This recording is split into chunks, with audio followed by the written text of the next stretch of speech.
Welcome to an episode of the Tabletop Bellhop Gaming Podcast, where Deanna and Moe are going to tell us all about their very cool trip to the Gamers Ranch for Atom 2025.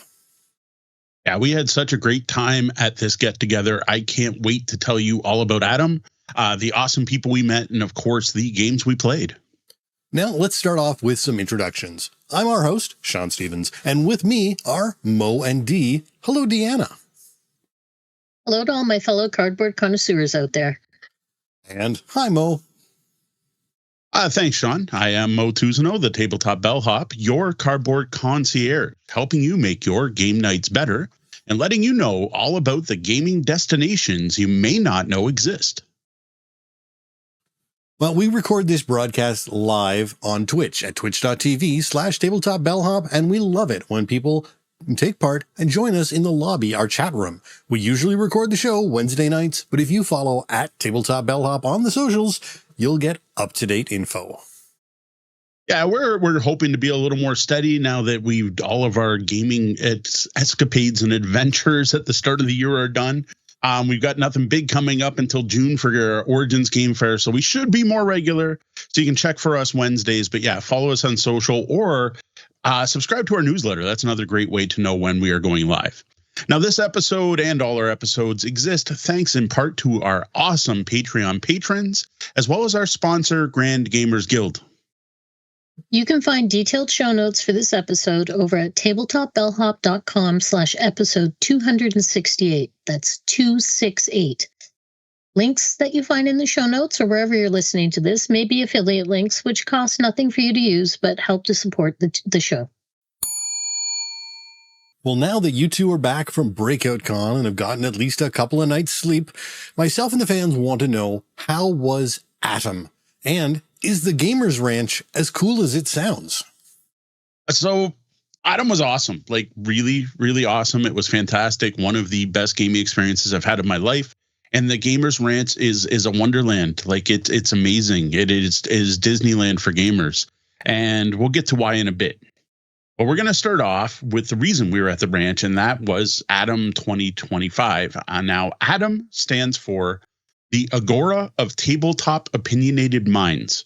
And this is a yearly retreat that we are very honored to be invited to this year. Now, it's put on by three of the bigger publishers in the board game industry, being Queen Games, Eagle Gryphon Games, and Inside Up Games. And what I think is kind of cool about that is it's also three nations represented, because Queen is a German company, Eagle Gryphon a U.S. company, and Inside Up a Canadian company. So my first question is, how desperately did they want to use Atom for the name of this event? Because that acronym is really, really strained. Okay, yeah, we talked about that at one point at the event. From what I heard, Travis from Queen Games was very determined that it had to be Atom, A-T-O-M, and it had to contain Agora, and then they worked the rest out around that. Yeah, and if I remember, part of that conversation was he had come up with the logo, and he liked the Atom with like dice and things spinning around it, and he had come up with the logo and the name Atom and was like, we got to use this, and then came up with Agora for like a forum where people get together for the event, and then I forget what Brandon pointed out, something like 200 or something possible iterations. Names, and yes, the wonders this is of what retro they settled names. on. Now, speaking of Travis, that is who gave us our initial invite. Actually, Sean was with us at the time at Origins Game Fair last year after finishing up a game of Dabawala. And honestly, if you want to hear how excited we were to be invited, check back our Origins recap episode named Highlights from Origins 2024, which was episode 246. That way you can get to hear just how excited we were to be able to attend this event and how hyped we were for it, though we were all still kind of concerned it might just be a cult. I do not remember being concerned it was a cult, sorry. I don't know, it just got creepier as it was getting closer to the event. I'm like, wait a minute, we're going to be out in the middle of nowhere. Anyway, so for this particular event, there were 25 of us total.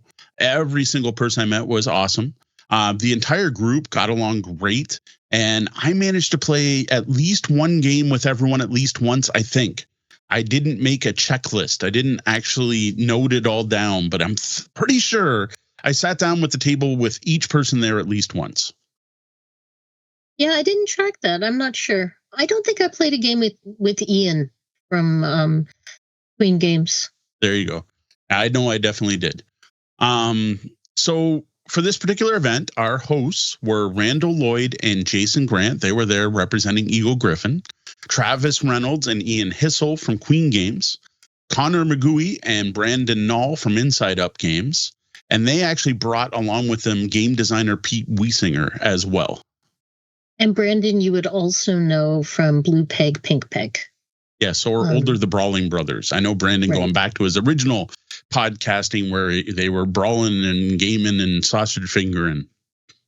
So we got to hang out with a bunch of cool content creators.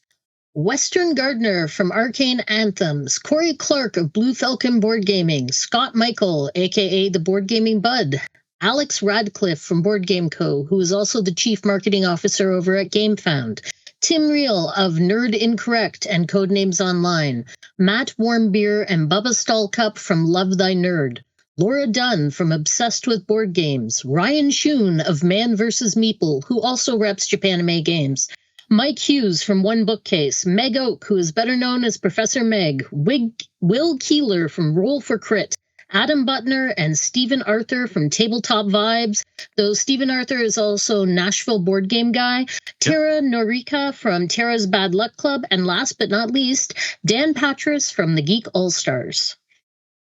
That was actually a really good mix of new creators and old, some people that did blogging, some people did podcasts, and an awful lot of Instagram influencers, I guess we can call them. With us being tossed in with the old guard in that particular case, we were some of the more established people at the convention. And you'll be able to find links to all of these awesome people or the companies they represent in our show notes over at tabletopbellhop.com/episode 268. I have to tell you, these are all fantastic people who are making a bunch of top-class gaming content. I highly recommend clicking through our list and checking them out.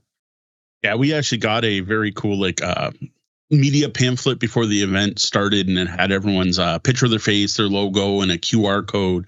And we actually spent some time before going down and, adding everyone and making sure we followed them all and made Stalking sure that them. Stalking them, yes, basically.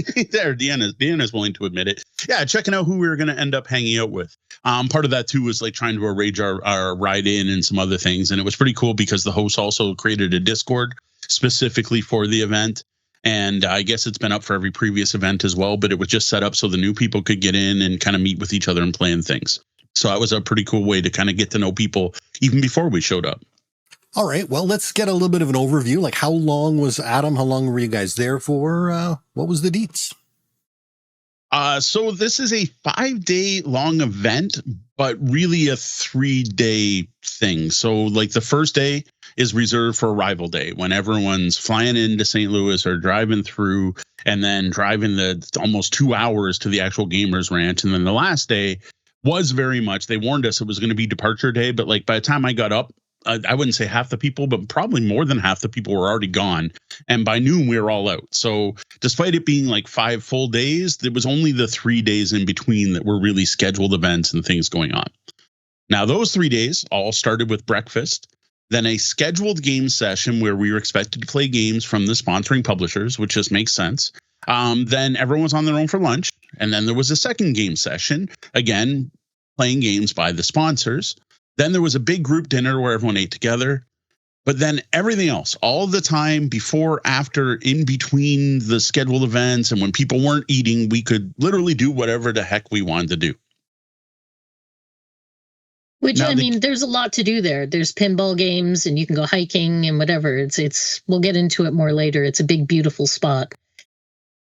So as for the games that the sponsors wanted us to play, what we had were House of Fado from Eagle Griffin Games, Chicken Itza, Moonlight Market, and Star Explorer from Queen Games, Perch, Calypso, Crits and Tricks, Tug of War, and Thieves of Ildris from Inside Up. And what was kind of interesting about that one is the Inside Up, the 3 games are part of a Kickstarter that was actually live. Crits and Tricks, Tug of War, and Thieves of Ildris was actually live on Kickstarter while we were there. And I think that's why we saw a lot of Brendan sitting in a corner on his laptop taking care of things. But it was actually kind of cool to get to actually see those games while they were live on Kickstarter. And I know quite a few of the people who were there backed the project while they were there. And they did fund. So Saturday we had a big, yay, we funded kind of cheer for everyone. Now, what was kind of interesting is when we got there, everything was like, it's going to be structured. It's going to be this. It's going to be this. You got to do this at this time. And it was like, okay, it's like going to a resort with scheduled things. I kind of expected this. But after day one, like the first official day, they pretty much threw out the schedule. I remember overhearing conversations where they noted that this group really likes playing games. And we all just kind of did our own thing every day, which, yes, included playing lots of games, including the featured ones. But we also played some other games, and like they never had to, herd the cats to get us to do anything in particular. The only game out of the sponsored games I did not get to try is Calypso, and you'll get to hear my thoughts on the ones I did play later. Yeah, the only one that I didn't try was Thieves of Ildris. So I got everything else to the table. So between the two of us, we covered it all. Yes. We'll get to the games we played in a bit in the next segment. But first, we're going to spend some time talking about the Gamers Ranch, which is a pretty amazing place. And it's actually available for folks to rent. Like, just anybody can go rent it. Yeah. So the Gamers Ranch is located in Bland, Missouri, which is about 2 hours outside of St. Louis, or at least about 2 hours from the airport, because that's where we are coming in from. Now, it's in the Ozarks, and honestly is in the middle of BF nowhere, like really nowhere. You drive through some pretty interesting country and county, and then literally drive through the parking lot of a gas station to find the back road to get to this place. And then it's like a 1-lane road. So I'm really glad we never had anyone coming the opposite way while we were driving from it. And thank you, Laura, for driving, because there were some steeper cliffs there that would have made me nervous. Now, the Gamers Ranch call themselves a 167-acre nerd paradise or adult summer camp. And you know what? That fits like, well, that's a good descriptor. The building itself is huge. It's a huge 2-story building. It's on its own private lake. The lake was complete with otters and lots of fish. I would say it looked like it'd be great for swimming, but it was actually snowing the day we came in. We left 55-degree weather in Detroit to show up in St. Louis to snow, and I didn't bring a jacket, so that was fun. It was really neat, big building, huge patios. Now, on the gaming side of things, they have a massive board game collection. Now, there's a shelf there, a big Kallax, that features all of the Board Game Geek Top 100. At least that's what it claims. I didn't count. It looked pretty close. I didn't see anything missing, but I didn't go game by game to make sure they were all there. And then in a back room, there was a library of over 3,000 games. And again, I think it might be higher because I was just going off the list. They have a Board Game Geek list you can bring up to see what games are available. And then to go with this, there was like all the adjacent stuff, right? There were miniatures, there was terrain, there was commander decks. I've never seen so many Magic decks in one place. I don't know how much money in Magic the Gathering that was, but there were all these pre-made themed decks sitting there with their own like cases. There were some RPG books even, not that we did a lot of role playing, but there were D&D, of course, but there was also like Call of Cthulhu and Fate Core. There was also a Crokinole board, which is kind of cool. So we were the first folks to arrive at the Gamers Ranch. Laura from Obsessed with Board Games is local, so she picked us up at the airport, as well as Scott, Board Gaming Bud. So the four of us arrive at the ranch, and we're the first ones there. The door's unlocked. We were told we could walk in, so we opened up the door, and it's massive, right? You walk in the door, and it's just one big open concept room with a gorgeous kitchen and a gigantic U-shaped sectional couch and bunches of tables. And there's that Kallax I was talking about. It's on the far wall. It's full of board games, and it's labeled BGG Top 100. And there's another bookcase off to the right with some games on it, and a mostly empty shelf up against the couch. And I know we're going to the Gamers Ranch, right? So I'm expecting a ton of games, and I'm looking at it and thinking, yeah, okay, that's a fair amount of games. I guess I'm impressed. And we start poking around because we're the only folks there, right? And then there's this double set of doors off the kitchen area. And we open it up and we find another room that is stuffed to the gills with games, like shelf after shelf of games, all organized A to Z.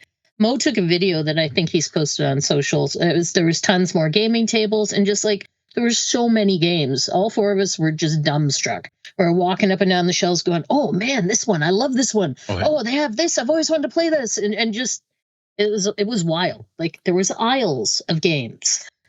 Yeah, there was it was myself, Deanna, Scott, and Laura who carpooled in with us, and I think we spent at least an hour, maybe two, just walking around the board game room, like just kind of. It was not 2 hours, but it was a good 45 minutes. Yeah. Yeah, just like, and like going. Look at this and this and this. And the other thing too is almost all the games were like upgraded or Kickstarter versions, and there was improvements in them. Yeah, it was amazing. It was a sight to see. All right. Well, I know you guys are going to describe all of the awesome things that are going on at this ranch, but as you're going through those, we have a question from the chat, and Roll for Crit wants to know, what was your favorite non-board game activity or hobby at the Gamers Ranch? So if you can drop that in as you're talking about all this awesome stuff going on there. Pinball. Yeah. There was a pinball room full of all these games of pinball. How many pinball machines were there? Like 6 pinball machines, maybe? I'd have to stop and list them all off. But I had a lot of fun playing pinball, free pinball. It made me want to go get a pinball machine and shove one in my basement. Yeah, I'm with Deanna on that one. Actually, the pinball room was awesome. I meant to play foosball. Had some fun playing crokinole. Didn't really do many of the outdoor activities. That's just not me. But I got to say, the pinball games, and in particular, they had a Godzilla one I was addicted to. I loved that Godzilla machine. I want that Godzilla machine. These are very modern pinball machines that like want you to scan QR codes and sign in and remember high scores and stuff like that, which is pretty cool. But that Godzilla one, but like what happened was once I didn't get a high score on Godzilla, but I got a most tail whips. Once I got that and my name was in the machine, it became my mission to get my name on all the machines. And I will admit, before I left, my name is on 3 of those machines. Now, none of them are for top scores, but they're for doing various things in the games. And trust me, I tried to get on the other 5 or 6 machines as well. So that became a side goal of mine. My side quest was to make sure those games said Moe T before I left. And I got about 50% through my goal of doing that. I can guarantee my name is on none of those machines. I was sucking at pinball, but I was having a great time. I really liked the Jurassic Park one. Yep. I had a hoot with that. And I don't know, that Teenage Mutant Ninja Turtles game was awful. Every time I played it, I died within 30 seconds. How can I be that bad at this game and be okay at this one right next to it? I mean, they're both pinball. Come on. Yeah, the TMNT one was terrible. I don't know. It had the most gutters, the way the things were lined up. It was difficult. They even had one of my favorite things in a pinball game, which is a part of the table that spins and sends your ball off weird ways. It was a pizza. And then there was a Mandalorian one that I wanted to like. And it was like you with the TMNT. The TMNT I just gave up on. The Mandalorian, I'm like, this will be good. No, I'm terrible. I kept getting multi-ball on the Mandalorian one, so I kind of dug that. Anyway, and then everyone else seemed to love the Spider-Man one. Sorry. Yeah, everyone else seemed to be obsessed with the Spider-Man one. That one didn't do it for me. I don't know why. There was an Iron Man one too. I don't know. There were lots. Enough about pinball games. Speaking of game tables, though, what there were is plenty of tables to play the tabletop games on. So like in the front room are just these long tables that had neoprene mats on them, which worked pretty well. Like I love the fact there's neoprene. Especially me, if anyone's ever tried to play a game with me, watching me try to pick up cards on a table is painful. Neoprene is happy. And then in the back room or in the garage area or whatever you want to call it, there were game toppers, like, official big, nice game toppers from gametoppers.co with spots to put your drinks and drink holders and everything. So that was really nice. There was a smaller round table that was good for certain games. That's what we played crokinole on, but it was also good for games where you wanted to be up close, like card games. Then upstairs, there was actually additional tables in the loft area. So there were plenty of places to play games. Like, I think there were times where all 25 of us were all playing something, and there was still table space if someone wanted it. Now, in addition to the tabletop games and the pinball games, there was also Golden Tee. There was a DDR machine that I was very bummed wasn't working because of all things, like, yeah, I'm a big heavy guy, but for some reason I really like DDR and I miss playing DDR, and I was quite good at it at one time. There's a foosball table. There was a pool table. I don't think anyone ever played pool table. It had a tarp over it. A 6 PC LAN setup with I don't know what games, because we obviously weren't video gamers because no one touched those computers. There's a ping pong table, which I expected to play and never did. 2 basketball nets, I think, one on each side of the building, multiple hiking trails, fishing, disc golf course. I guess the disc golf course is pretty good. It circles a lake, not my thing. If it's not early March and snowing, there's fishing, canoeing, and swimming. Now, I will say one person did go in the water this year. That was Steven, Nashville gamer guy, but that was just to fish out a disc golf frisbee or whatever you call them, disc. I guess they're called discs. One of the neatest things there was there up in the loft was a massive Lego area, like just massive, this huge table, just piles of Lego and half-built creations. But behind that was a wall of sorted Lego, and underneath it were bins of sorted Lego. It's more Lego than I've ever seen in my life. And I honestly think that the Lego collection might have been worth more than the game collection for the amount of Lego that was there. Like, we went to that Lego place in Toronto, Lego World or whatever the heck with the kids. They didn't have as much Lego as they did at the Gamers Ranch. The Gamers Ranch has more Lego than the Lego store in Vaughan, Toronto.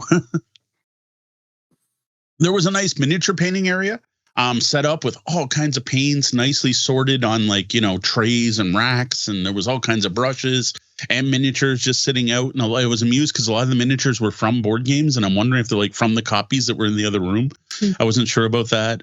There were also various video game consoles. Like it was Nirvana, like Nerdvana. Like I don't know what tabletop geeky hobby was not represented. I guess there were no action figure collection because that's like the only thing that was missing. But you could always bring your own.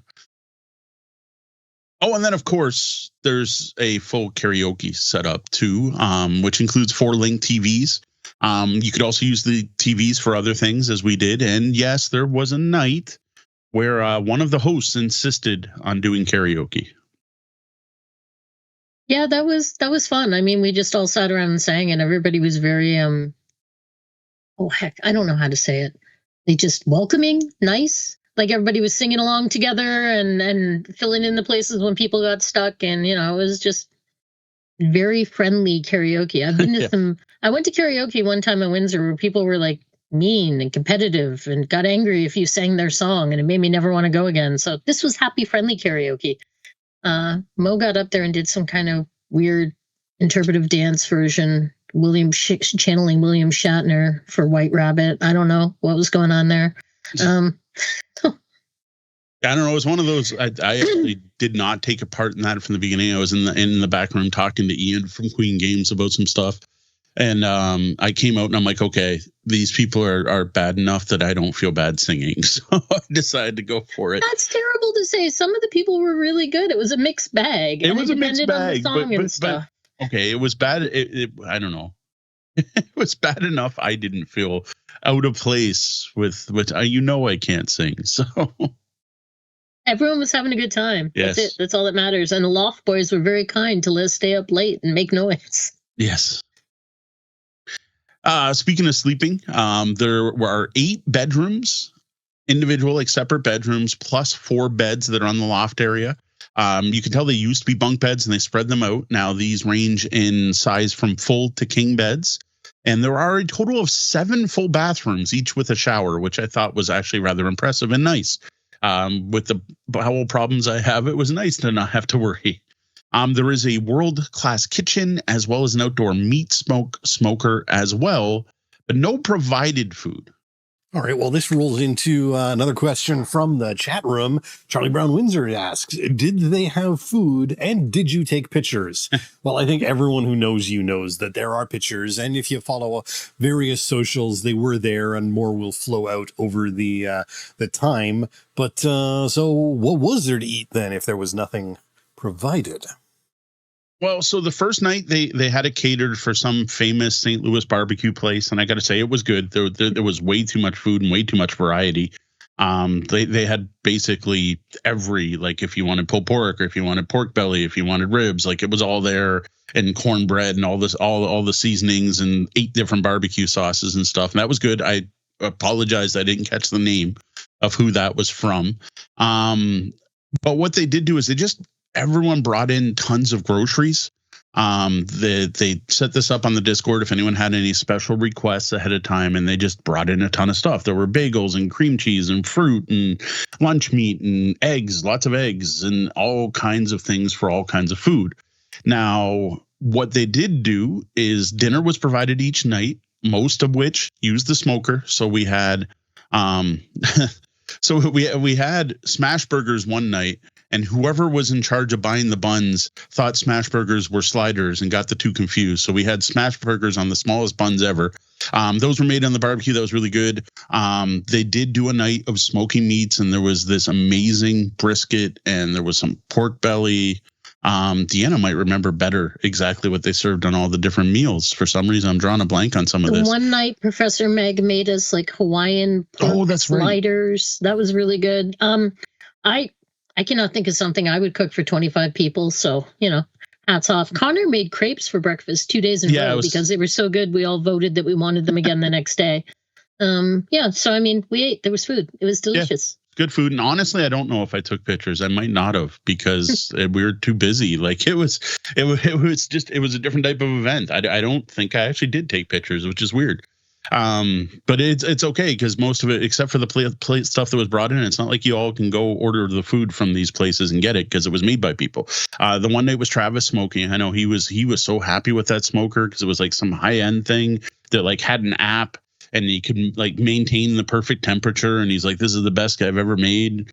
They did provide breakfast 2 days, but we were on our own for the rest. And like I said, there was tons of food there.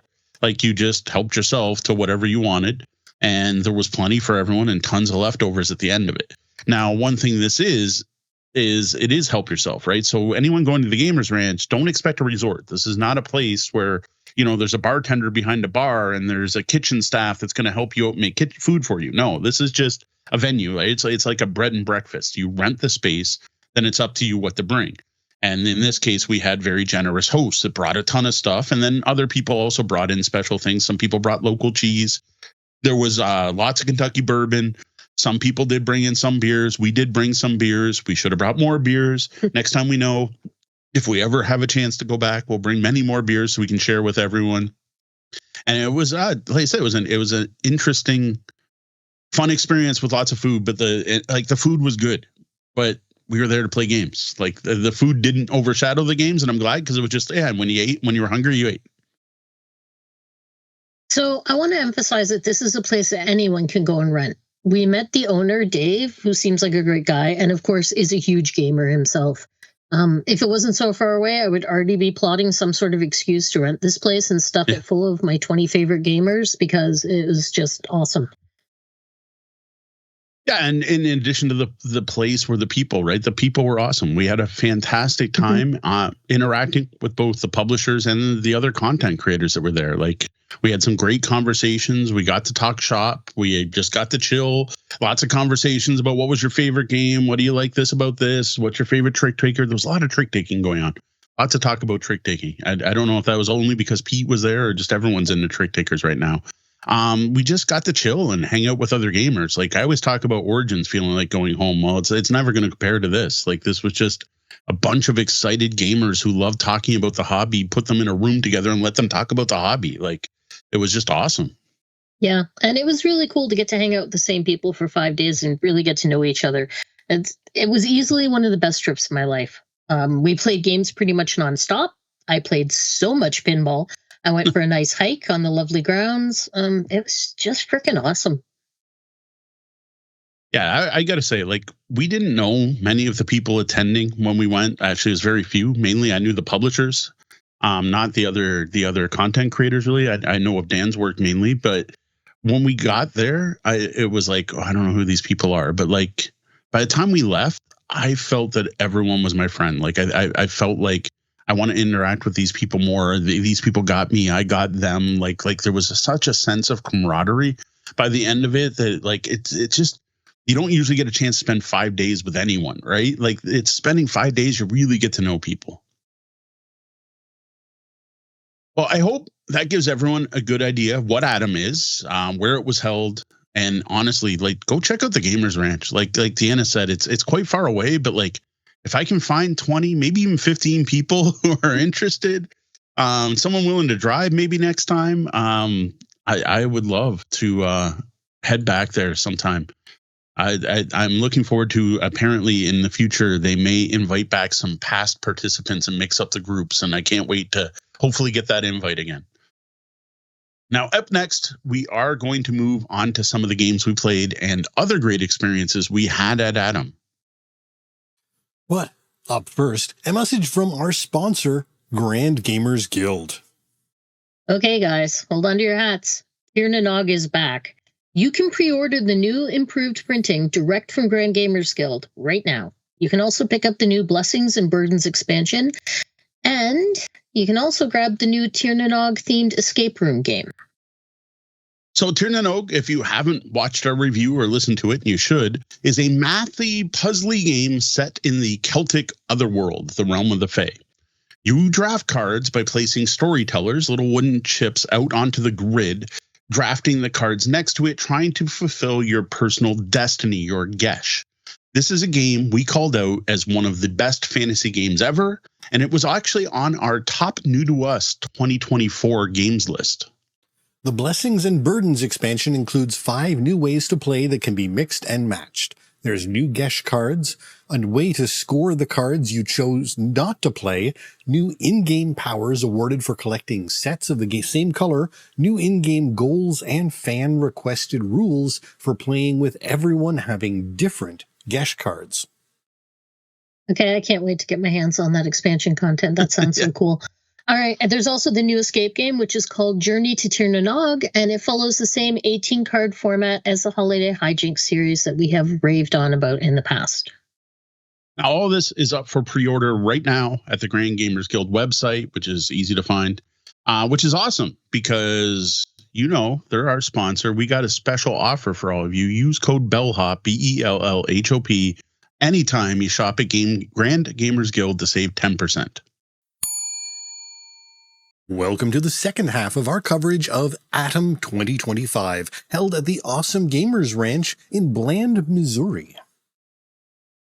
So I think we mentioned earlier, but our carpool was the first to arrive at the ranch. And after the initial shock of exploring the place and staring at the massive game collection for many, many minutes and possibly up to an hour wandering around just going, oh my gosh, look at all this.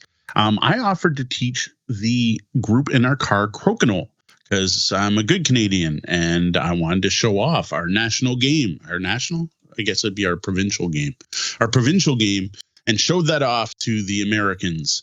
And they loved it. It was, we had a really good game playing. I think we played 2 times in a row, or did we do 3? I can't even remember now. We played 3, yeah. I think we played 3 times in a row.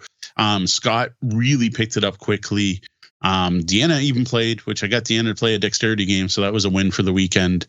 And I am still terrible, but enjoyed playing. Oh, I'm extra terrible.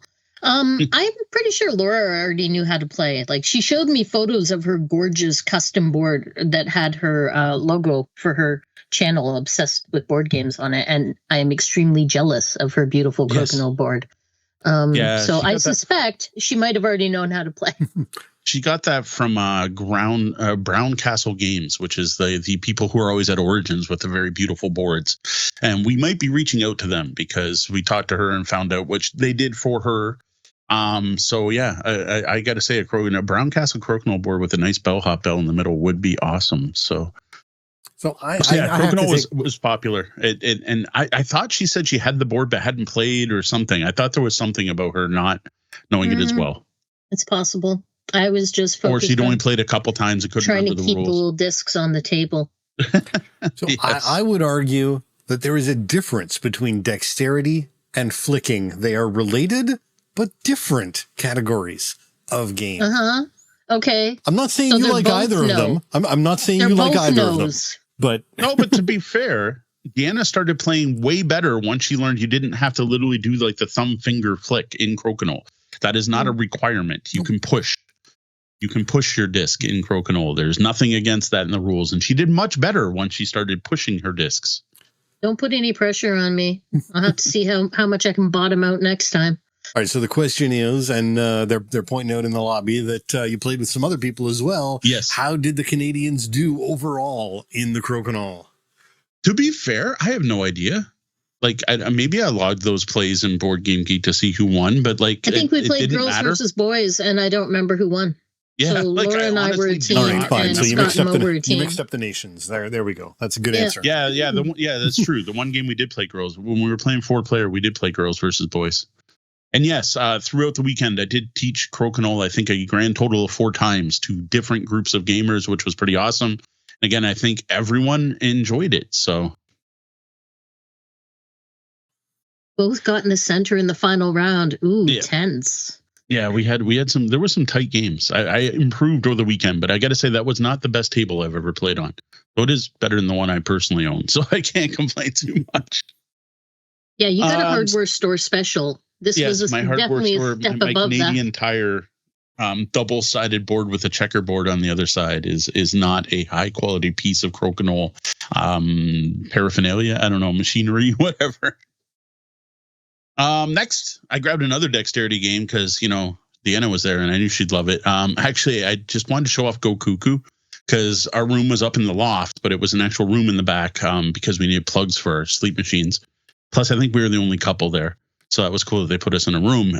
So I went up to our room and then I noticed there is another Calex of games upstairs. But that was all kids and family games. And on that shelf was a sealed copy of Go Cuckoo. So I felt the need that should be open because that might stop people from playing it. You see a sealed game, you're like, oh, I don't want to open it. Well, now it's open. And that was a huge hit. That I did take pictures of. Everyone loved it. Scott and Laura were both doing the whole, take the picture, look up prices online, see if Miniature Market, I guess, is local to St. Louis. So they were checking out Miniature Market to see if they could go pick up a copy. And I had to warn them. I'm like, okay, this is the Haba version. Haba doesn't have it anymore. DeVere has it. So you want the DeVere version of the game. Yeah, the Go Cuckoo is the one game I can actually still regularly and easily teach on our Walkerville nights. So always love the Go Cuckoo. So next up, Laura wanted to show off a game that she brought. She's very focused on using her channel, Obsessed with Board Games, to highlight indie creators, especially those from underrepresented groups. So she showed us Usali, the strategic game about Islamic daily prayer, or Salah. It's a game where you collect cards and try to perform all 5 daily prayers to obtain hasanat, or virtue, or in-game terms, points. It's a neat game with a cool movement system. I like the art, the aesthetic. I think the theme was neat, but honestly, it didn't do much for me. That was a little simpler than I was hoping, but I really liked the movement system that was the card you landed on told you how you got to move next. So you would move left or right up to 2. And then when you land on that card, you move up or down up to 3, or there were cards that let you teleport. And I really liked that movement system. But man, I don't know if they were trying to make a point, but the goal is to pray 5 times. And I think out of all of us, the most anyone got was Scott, which was only 3 times. And I'm like, can you actually pray 5 times? It felt difficult. I think that's supposed to be a statement on how hard it is to have the rigor to actually stick with the Salah, but I thought it was interesting. It was okay, a little lighter than I would have liked, but it was still fascinating to play, especially it's not the kind of game you usually see. So I noticed that game has different modes. It's got a solo, a basic, and an advanced. Do you know which mode you guys were trying? I'll tell you it wasn't solo. That's about it. No, I don't know, actually. I don't remember. I remember I remember the cards were 2-sided and there was another side, and I can't remember if the other side was the simple side or the advanced side. That's my bad for not asking. About that time, other guests started showing up. Eventually our host showed up. Then we played the dexterity game of unloading a shite ton of food and getting people moved in. There were a lot of pickups with a lot of stuff on them and a lot of people helping unload it, which was pretty nice because pretty much everyone stepped up. That was awesome. Then once everyone settled down, a big group of us sat down to play Zoo Vadis, which I would call negotiation the game, or the game of asking permission and everyone else saying no. This is an interesting one. It reminds me a lot of Chinatown, which is a pure negotiation game where your zoo animals racing to get onto the final display on the board, but you can't move up unless you have the majority of pieces in an area.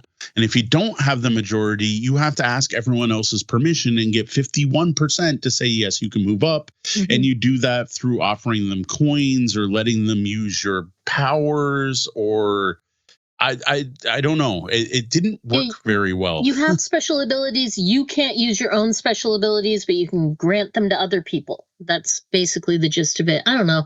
It was I know we were all pretty much strangers at that point, so it felt a bit awkward, but that game just fell flat. Like nobody was wheeling or dealing. It was just a game of everybody says nope. Nope. You can't do that. Nope. Well, I mean, it is a Rainier Knizia game, and it is actually a re-theme of the original Rainier Knizia game, which is Quo Vadis from 92. I mean, this game goes way back there. So one, it's good to see that he's, re-theming some stuff and freshening it up.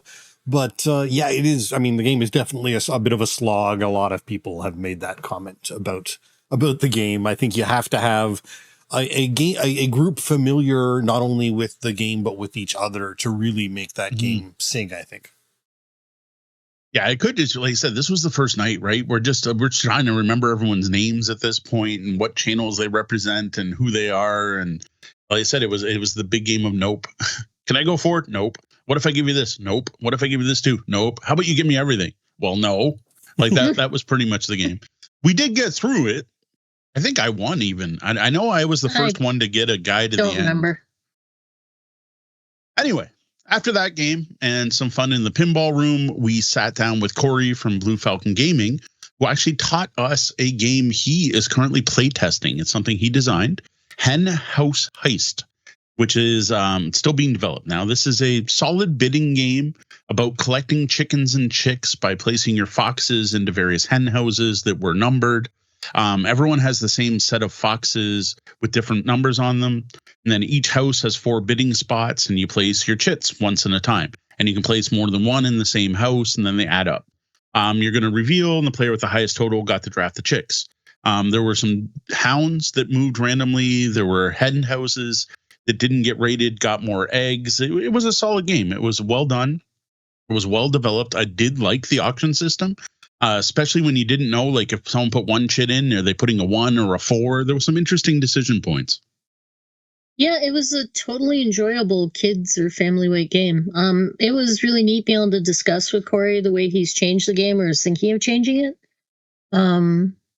Corey is a veteran who is using board games to bring people together and to promote positive mental health through the hobby of board gaming. So he's doing cool things with Blue Falcon Gaming. He has a large library of games that he uses to host community events and conventions, and he's doing cool things with local schools and libraries, and he's just an all-around great guy doing great things with the hobby. I wonder if a game about eggs is really going to work all that well in the current economy in America. I don't know. Just saying. We're placing gold? Is this really that weird? Come on.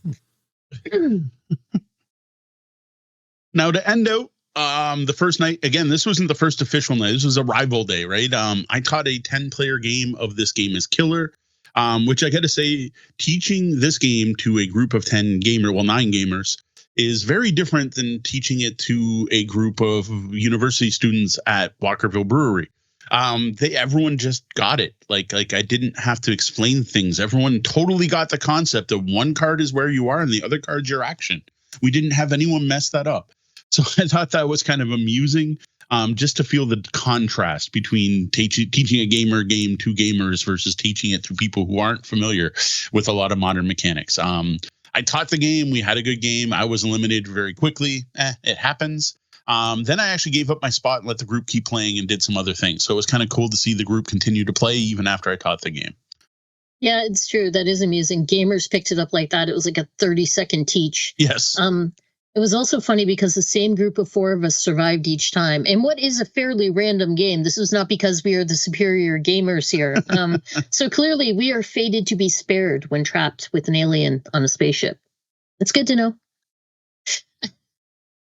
I also fit in a game of Moon Colony Bloodbath. It's got this sassy sci-fi theme. You build up an engine, you're trying to colonize the moon, and then you tear it all down as terrible things start to happen. There's killer robots going haywire, all kinds of stuff. And the game ends whenever someone runs out of colonists, and the player with the most surviving colonists wins. Adam from Tabletop Vibes described it as like the song Build Me Up Buttercup, so that cracked me up. He kept singing it, why do you build me up? Just let me know. I'm like, yeah, that perfectly describes the game. That was one of many games that Steven, who you can find online as Nashville Board Game Guy, brought with him. So mind you, we're going to the Gamers Ranch, which is full of games. And Steven, who drove in, shows up with multiple Cajun bags. He brought something like 50 games with him. there was this empty shelving unit in the front room where they usually store the new games until they're sorted in the library. And it was mostly empty. So Stephen unpacked all of his games and filled the darn thing. Like it was, he brought a ridiculous amount of games. Yeah, it was kind of funny, the amount of stuff Steven brought. And then I'm noticing after the fact, know what it was? Steven was working. Like that, those were his copies he had to get Conto done on, I think. Because he's been sharing, if you follow him on Instagram, he's been talking about all the games and like, oh, check it out. I'm like, man, we probably should have done that with some of our shelf machine.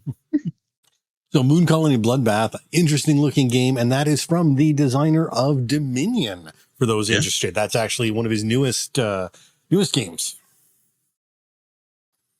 Now, as for the publisher games, this would be a little later into the week. First one, I got to play with Thieves of Eldris, which is the one Deanna didn't get to try. This one's from Inside Up Games. Now, this is one of 3 prototypes they brought, which were all part of a Kickstarter that was actually live while we were in the event, and which ended successfully on Saturday. And now, to be fair, when we got there, it was already funded, and Connor was pretty happy with the way things are going. But it did see a nice uptick on the last couple of days. Now, this is a hidden role deduction game about thieves trying to steal from villagers and each other, as well as trying to unmask the other thieves in the crowd. You get 2 roles. You get 2 cards. You're going to pick one to be your main thief and one to be your backup thief. And the roles are very typical fantasy, paladin, dwarf, elf kind of thing. Each turn, you're going to move on a grid, and then, assuming you're next to a target, you get to steal from someone adjacent to you. Now, you can only steal orthogonally, and you never indicate who you are. So you move some cards around, and then you're like, I steal from this guy, and you flip them over and take the reward. The reason for that is no one knows who anyone is. But then when you steal from someone, you're like, okay, you must be one of these 4 people. And as the game goes on and more people get flipped, it becomes more and more obvious who everyone must be, you think. Because part of the game is, instead of stealing, you can unmask or challenge another player and say, Connor, you're the thief. It was neat. I liked it. It didn't have the social deduction stuff I don't like. This was more pure deduction based on the moves people were taking. Like, yes, there was probably some elements of bluffing there, but it wasn't the whole, accusing someone else and them saying, no, it's not me, I'm actually over here. You didn't have that aspect. And again, you didn't have to lie or bluff. It wasn't needed. You could, but it wasn't required, which is generally what I do like in deduction games nowadays. Yeah, okay, so deduction, but not social deduction. So you get 2 rolls, and then you pick one. Do you only use the one roll that you picked for your moves, or are you actually using both rolls? That's where you lost me there. So the only roll, the backup, basically have 2 lives. So once your one character's unmasked, you then you play your backup character. If your second character gets unmasked, you're out of the game. Okay, got it. So you're not playing them both simultaneously. Yeah, I get it. Okay, cool. But what it also tells you is, no one else is that other role. So you've got the thing like in Dubious. That's exactly what I was thinking. Yeah. Yeah. It's got that exact mechanic of Dubious that also got to remember that I'm not the paladin and I'm not the person who found a genie's lamp. So I know that no one else can be those things. So that's the other role the second character played. And I got to say, I had a fantastic time because, Connor is the owner of Inside Up Games, is a very big personality and amusing person to play with. And the only unmasking that happened the entire game was me unmasking Connor. And that got me the win for the game. So I've got a picture on my socials of him going, no, it's not me. And then, okay, it's me. Interestingly, the designers of this game, the only other game they've got listed is Teacher Tower, which is a far cry from a social deduction or not social, but a deduction game. So interesting to see them branch out because it sounds like they've done a good job with it. Yeah. Yeah, I got to say, while I'm talking about another one next, all 3 of these games were very well done and very different from each other. So the next one I played, my second game I played of the day, and I got to say my second favorite game of the con was also from Inside Up, and that is Crits and Tricks. Now, Inside Up actually invited the designer of the game to the retreat just to show off his game, which was pretty awesome. It's always good to learn a game from the designer. That's always appreciated, especially when that designer is very forthcoming and will talk to you about things they tried or what they tried to do or why they made certain decisions. You need to say his name. Pete Weissman. There you go. Pete Weissman. So I skipped his name. Sorry. So Pete was awesome. I actually played many, many games with Pete over the weekend, and he taught many games as well that I played in. Pete was a great guy. I didn't realize at the time that this was his singer. Sorry. Pete Wisinger. I don't know why I have Weisman. That's my bad. My notes suck. Pete Wisinger. It's a good thing we have Sean here to keep us in line. So, back to crits and tricks. This is a trick taker with multiple suits, but you only use 4 in each game. The suits are all fantasy races. You've got wizard, barbarian, berserker, rogue, whatever. There's no trump. The suit lead determines how that trick will be won. So, for example, if you lead rogues, it's going to be the lowest card that wins. Barbarian's the highest card. Wizard is the card closest to the number 5. Now, here's the trick, and here's the killer app part of this game. The cards have no numbers on them, no values. They're just cards. The start of your round, you roll a set of D&D polyhedrals, a full set of 8 behind your screen, and every time you play a card, you have to assign a die to it. Don't like the number you rolled? You can push your luck and re-roll when playing. This was amazing. This made it fantastic. Like, this was just such a fun, cool mechanic. This is euchre for D&D players. Like, it is so well done. Now, also part of this is a whole quest system, because you got to stick with quests, right? If you're doing crits and tricks and D&D card playing, there's a set of quest cards where you can get extra points. And there'll be things like win a trick by rolling your die. Don't take any rogue cards and so on. So you've got this D&D dice rolling. You've got some side goals and side quests you're trying to do while still playing a standard trick taker. Yeah, so I sat down and played a 2-player round of this later with Pete, and I loved it. Like, the idea of a 2-player trick taker always makes me a little bit leery. This was solid. In the 2-player variant, you have a shared lineup of goals each round. If you claim a goal, then it's no longer available for the other player, and then the whole lot gets wiped and reset each round. It works. It was super fun. I can't wait to play it again. So much so that I made sure to fit it in. And again, in the 5 days we were there, I did play a 4-player game later as well, which was just, again, solid fun. There is a fair bit of push your luck and a fair bit of randomness because of the dice, but there's lots of ways to mitigate that with the cards. You have to be constantly adapting, and there's branching paths when you're playing it. Like, thinking I could go this way or that way. To me, it feels like maybe there's more decision points than your average trick taker. I don't know. And the classic RPG adventure theme is fun. So interestingly, as you say, lots of decisions. Pete is the co-host of the Decision Space podcast. Well, there you go. I knew he did a decisions podcast. in I did board not. games. That's so awesome. I did not know that was the title. It's not surprising that a game he is going to design is going to involve a lot of decisions. That's fantastic. Also, this is his first game, and this is also the first game for artist Arad Zadigan. And from the looks of what I can see online, it looks like the art is actually pretty interesting and well done. Yeah. So good for him or good for them, and we'll see what else they do maybe. It really had that classic D&D look. Like when you looked at the instruction manual from across the room, it looks like an old school RPG module. So I like the art. I like the aesthetic. Cool. Next up, both Dee and I checked out House of Fado. This was the one game that Eagle Griffin was showing off, and it was amazing. I think I speak for Deanna here to say this was both our favorite game of the event. Like, I love this game. Now, this is a new one from Vital Lacerda. You've heard us talk about Vital many times on the show, but no Ian O'Toole this time. This time, the artwork was from Marina Costa, and I got to say, fit the theme very well. This was introduced to us as a remake of The Gallerist with a similar art theme, but the art being music this time instead of classic paintings. It has the same bumping mechanic, but a much tighter, better balanced, and shorter game overall. Now, the theme is you're running a Fado restaurant, and Fado restaurants are a huge popular thing in Portugal, and Vital making a game about Portugal is just kind of the thing he does. All of his games are set based on where he grew up. You're hiring musicians, enticing patrons to come eat and watch the show, paying for food critics to improve your restaurant's reputation, promoting your musicians and setting them up as street performers, collecting music notes to trade for Fado songs, and much more. Now, this is a heavier game without being too heavy, and I got to say that bumping mechanic is awesome. It's worker placement where you can basically take any action at any time, but when you bump someone, they're going to get something in return, which could be even better than the action you're taking. I thought that was really neat. Now, there is a little bit more where if everything's full, you can kind of screw someone over so they can't be bumped. But in general, you're taking an action, and when you do, someone else is getting a reward for you doing it, which is just really neat. This one, we did bring home a copy. You can see it over my shoulder there, and I can't wait to show this one off. Yeah, you are correct in saying that this was my favorite for the weekend if I had to pick one. I love this game so much. It had that I immediately want to play it again thing going on. I just love the way the turns flow and how everyone was really invested in what was going on. Because of the way you're constantly getting bumped out of a space and having to do things on other people's turns, like it just kept everyone engaged in the game and not staring at their phones, right?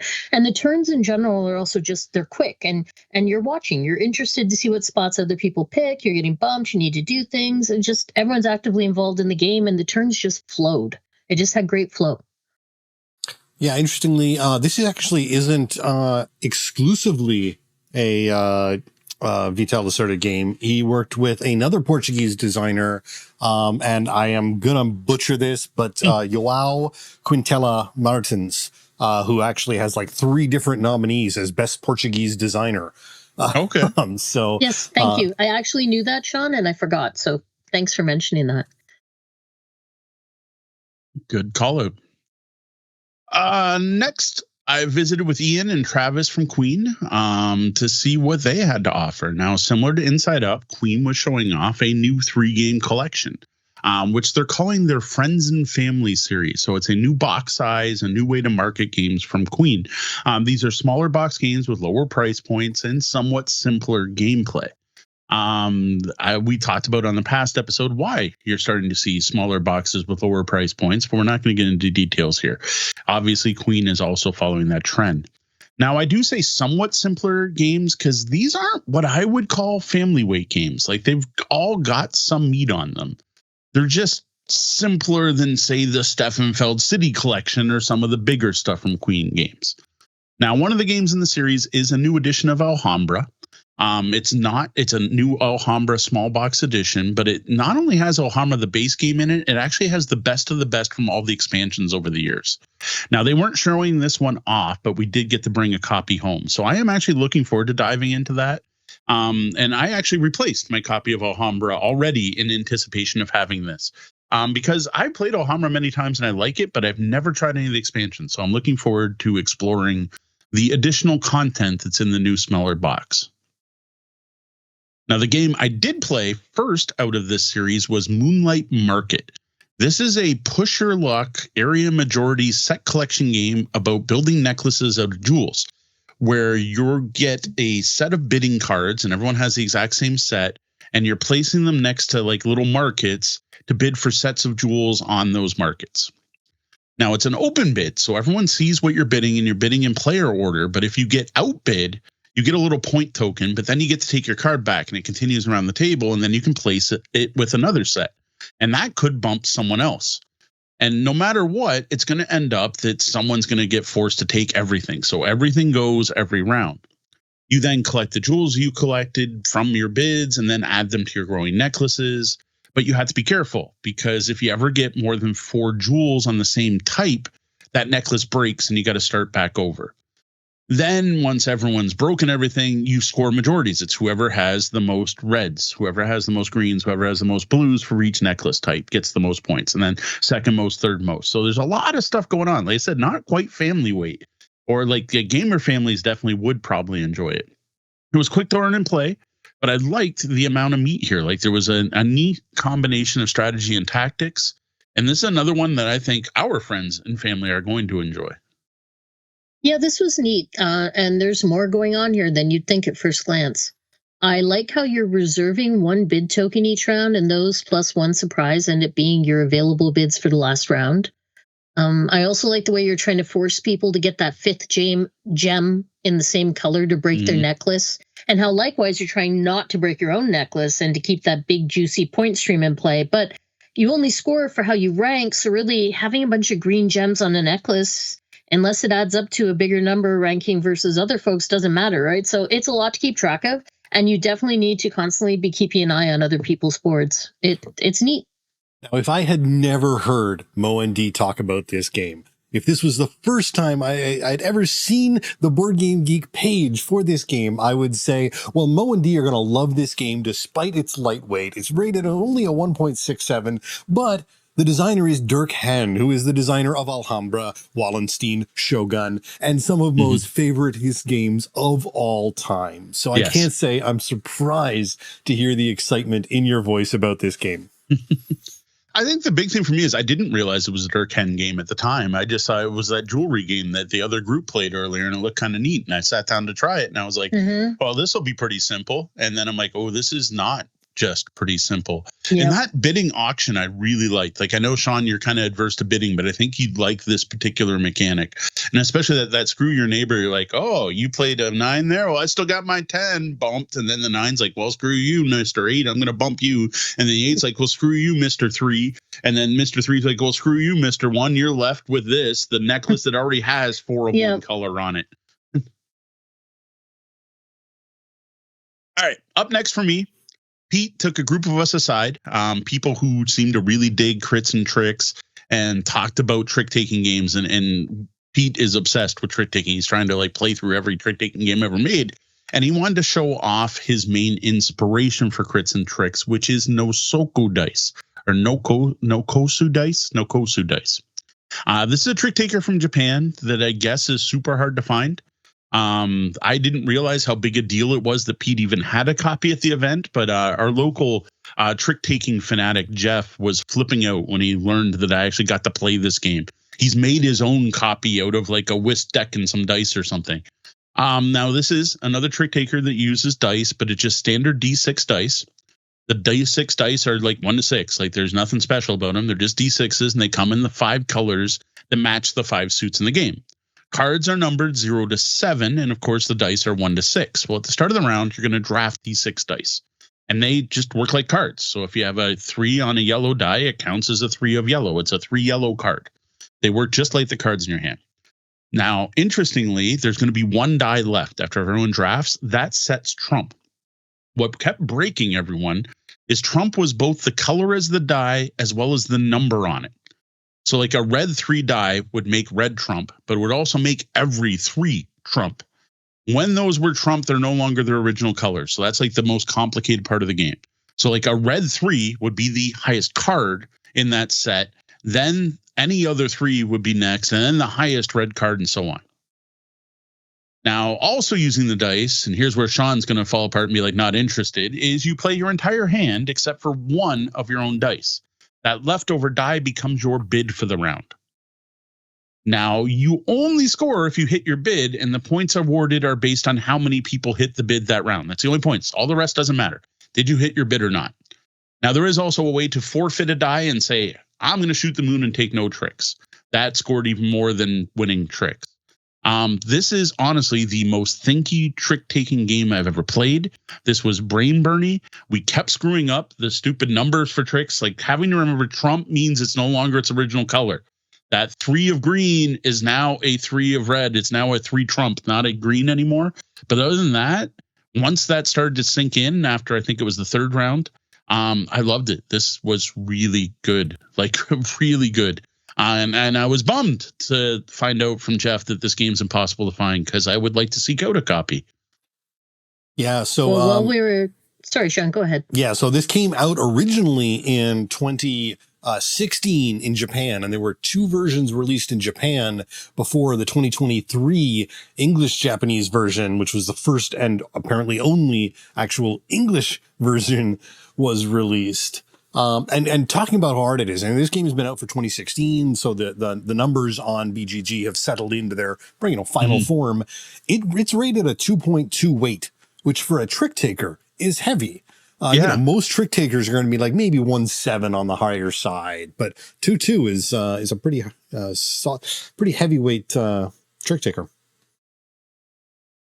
Yeah, so while we were at Adam, Mo kept telling me that I had to find a way to play this game, but I was very busy playing all of the games, so I never did get to try it. One of the games I did play was another trick taker that Pete's involved with called No Loose Ends. Now, Pete didn't design this game, but he's involved in the development. The game has a neat theme where you're pulling off a heist and you don't want to leave any evidence behind. You need to bid within a range that is based on your player count, and you bid using cards out of your hand, which leaves evidence lying in front of you, and then you need to win tricks to cover your bids, by which I literally mean cover them up, ideally leaving no uncovered bids, aka no loose ends. I played through 2 hands. It was super fun. Pete was talking about how the game was first pitched as a game about magic tomes gone wild, where you're trying to cover your bids to slam shut the magic books. I like the heist theme better. I think it really melds with the gameplay, and I love when gameplay and theme just work together to make explaining and learning the game better. And I thought this shone there. So interestingly, I just want to jump back again to Nokosu Dice. The artist for that is actually Sai Beppu, who is the artist some people might know from the newest 3rd edition of Haggis. So anyone who's familiar and played Haggis, especially on BGA, there was a giant change in the entire look and feel of the game at one point. And that was when they shifted to the Sai Beppu art design for that 3rd edition. And I'm going to note, Will in the chat called out they found Nosoku Dice in Japan, but it was about $100 because it's been out of print. So hopefully that a new printing, a new North American printing comes sometime soon. Maybe Pete can make that happen. I don't know. Yeah, unfortunately, I did not get to try No Loose Ends, but it sounds fascinating. I don't even know if that one's on Board Game Geek yet. Like you said, that was an early look. It is. Interestingly, it's actually re-implementing a 2024 game called Shut the Books. Right. Like I said, it was the magic book. They're retheming it and developing it. It's supposed to be coming out this summer, I think. We were playing a prototype copy, so though I was told the art was finalized, I think I'd have to check my notes. And it is also Sai Beppu. There you go. Now, another big group game that happened at the end of the night was Ready, Set, Bet. One of the features of this game is one player is the player rolling the dice, who is moving the horses up a track based on the rolls, who's also supposed to be the caller, right? Like they're calling and red moves up into the front, and here comes yellow from behind, and so on. While the caller's calling this off, though, the rest of the players in real time are placing bets. You've got a set of matching bet tokens, and you're betting on, win, play, show. For each of the different horses, there's special bets which actually change each round. Things like the winning horse will be 3 ahead of all other horses, or the 5 horse will be ahead of the 7. Not really my style of game, but I got to say it was fun. I think a lot of the fun was the people we were playing with. Again, Pete was the one that taught the game, and Pete was the caller, and man, he was a good caller. Like he was nailing the horse race announcer thing while he's rolling these dice. Now, there was some odds here where like you're using 2d6. So like the 7's going to be rolled the most often, and the 2 and the 12, or the 2 and the 12 were both on the same, like represent the same horse. And there was some interesting things going on here. I don't know. Everyone had a good time playing it. I don't feel it's one I need to rush out, though. I got to say it'd probably be pretty popular at Walkerville, but I think it needs that person who's an experienced caller to make it as fun as it was. You also need the right kind of table. Like everyone was standing up around this name, and it was a kind of long, narrow table, and everyone could reach in and place their bets. On a table that's too wide or, round or whatever, it just wouldn't work as well, right? I was standing back and watching, and it was amusing. It was a highly energetic game. Not my kind of thing, but I could see the fun in it. And Pete was a hoot. Like he's like, and 7 is taking the lead. Like he sounded like listening to Horse Racer calling, right? Like it was, yeah. So interesting. You say this is a Nitsia game. It's actually John DeClaire, which is the space base designer. Wow. Okay, I got that wrong. My bad. At least the only Ready Set Bet I know of that's described exactly like you have just shown me. That is probably it. That's probably just my mistake. DeClaire, 2022. Fail. Mo fails. I failed. You're fired. Maybe someone told me it was a Nitsia game. Mm-hmm. I don't know. Well, I mean, the maths. No. The maths. Yeah, there's lots of maths. But no, that's John DeClaire, the space base designer. I fail. Terrible. Had to put up a big correction on our video. How many times has Sean had to correct us this episode? We don't actually know what we talk about. We just sound like we know what we talk about. Professional. Last episode, our Gamma recap episode, I talked about how I got to demo Creature Caravan. That is I was at the PSI after party. That's when Red Raven Games is set in Ryan Lockett's universe, and I finally got to play a full game because of it, thanks to Steven. the Nashville board gamer guy. This was a rather neat game because with a kind of dark theme, because you're playing a caravan of creatures trying to escape from a city, or you've just escaped from a city that was raided and destroyed, trying to get to your new home. And along the way, you're going to collect resources. You're going to attract people to your caravan and creatures to your caravan. You're going to trade with merchants and potentially battle zombies. This is a dice placement game with some similarities, at least to me, to Endangered and Fantastic Factories, because adding new cards to your caravan often gave you new places to put your dice on. So you get that engine building feel. And similar to Fantastic Factories, it's got the simultaneous play. Made this game super lightning quick, like ridiculously quick, because you're rolling your 5 dice and deciding what to do with it at the same time your opponents are rolling their dice and deciding what to do with theirs and moving things on the board. Now, I remember at the time thinking it was lighter than I hoped when I saw they got the overview at Gamma Expo. When I got that overview there, I was like, oh, this seems a little lighter. But I got to say, since playing it with Steven and thinking about it, it's one of those games that just keeps coming back up in my memories. And I keep thinking about how fast it was and how much punch it had for such a short game. And I'm now strongly considering seeking this one out because I think this would be a great one for our midweight game range for our Walkerville game nights and our public play game nights. Plus, I like Red Raven Games. I like Ryan Lockett. I like supporting him. I like his art style. I'm just interested in his universe. So I'm really tempted to pick this one up now. There's also the deluxe version that has the expansion, which gives you a little extra content as well. I played a game of Cyclades, and okay, so let's see. I was talking about this before Gamma Expo, saying it was on my list of games that I wanted to check out, and Mo got to have a good laugh, saying, Deanna, we already own that game. It's just over there on the shelf behind you. And I didn't remember ever having played it. And then I went and checked it out at Gamma Expo, and I was like, yeah, it looks pretty neat. I like the theming and, whatever. So I was invited to play a game of it, and I sat down and played it with Connor from Inside Up Games and Brandon, who is there with Inside Up, but is also from Pink Peg, Blue Peg. And both Brandon and Connor are big personalities, and a lot of silly table talk between the two of them. So that made for a fun game. And I was also playing with Tara from Tara's Bad Luck Club, and she's phenomenal. So it was just the most fun group to play a game with. And then we managed to break the game, more or less. So you're not supposed to have player elimination in the game, but we ran into an edge case where you can eliminate someone if by doing so you win the game by having 2 metropolises, and it's an area control game. And so if you're going to get your second metropolis, you can go into an area where it's the only area that someone owns. Now, Brandon was being super aggressive. He had ships all over the place in a big circle. He had done some neat things with some special creatures and just had more ships than you can imagine. And he had been picking on Tara and had her down to just one territory. But she managed to make her metropolis.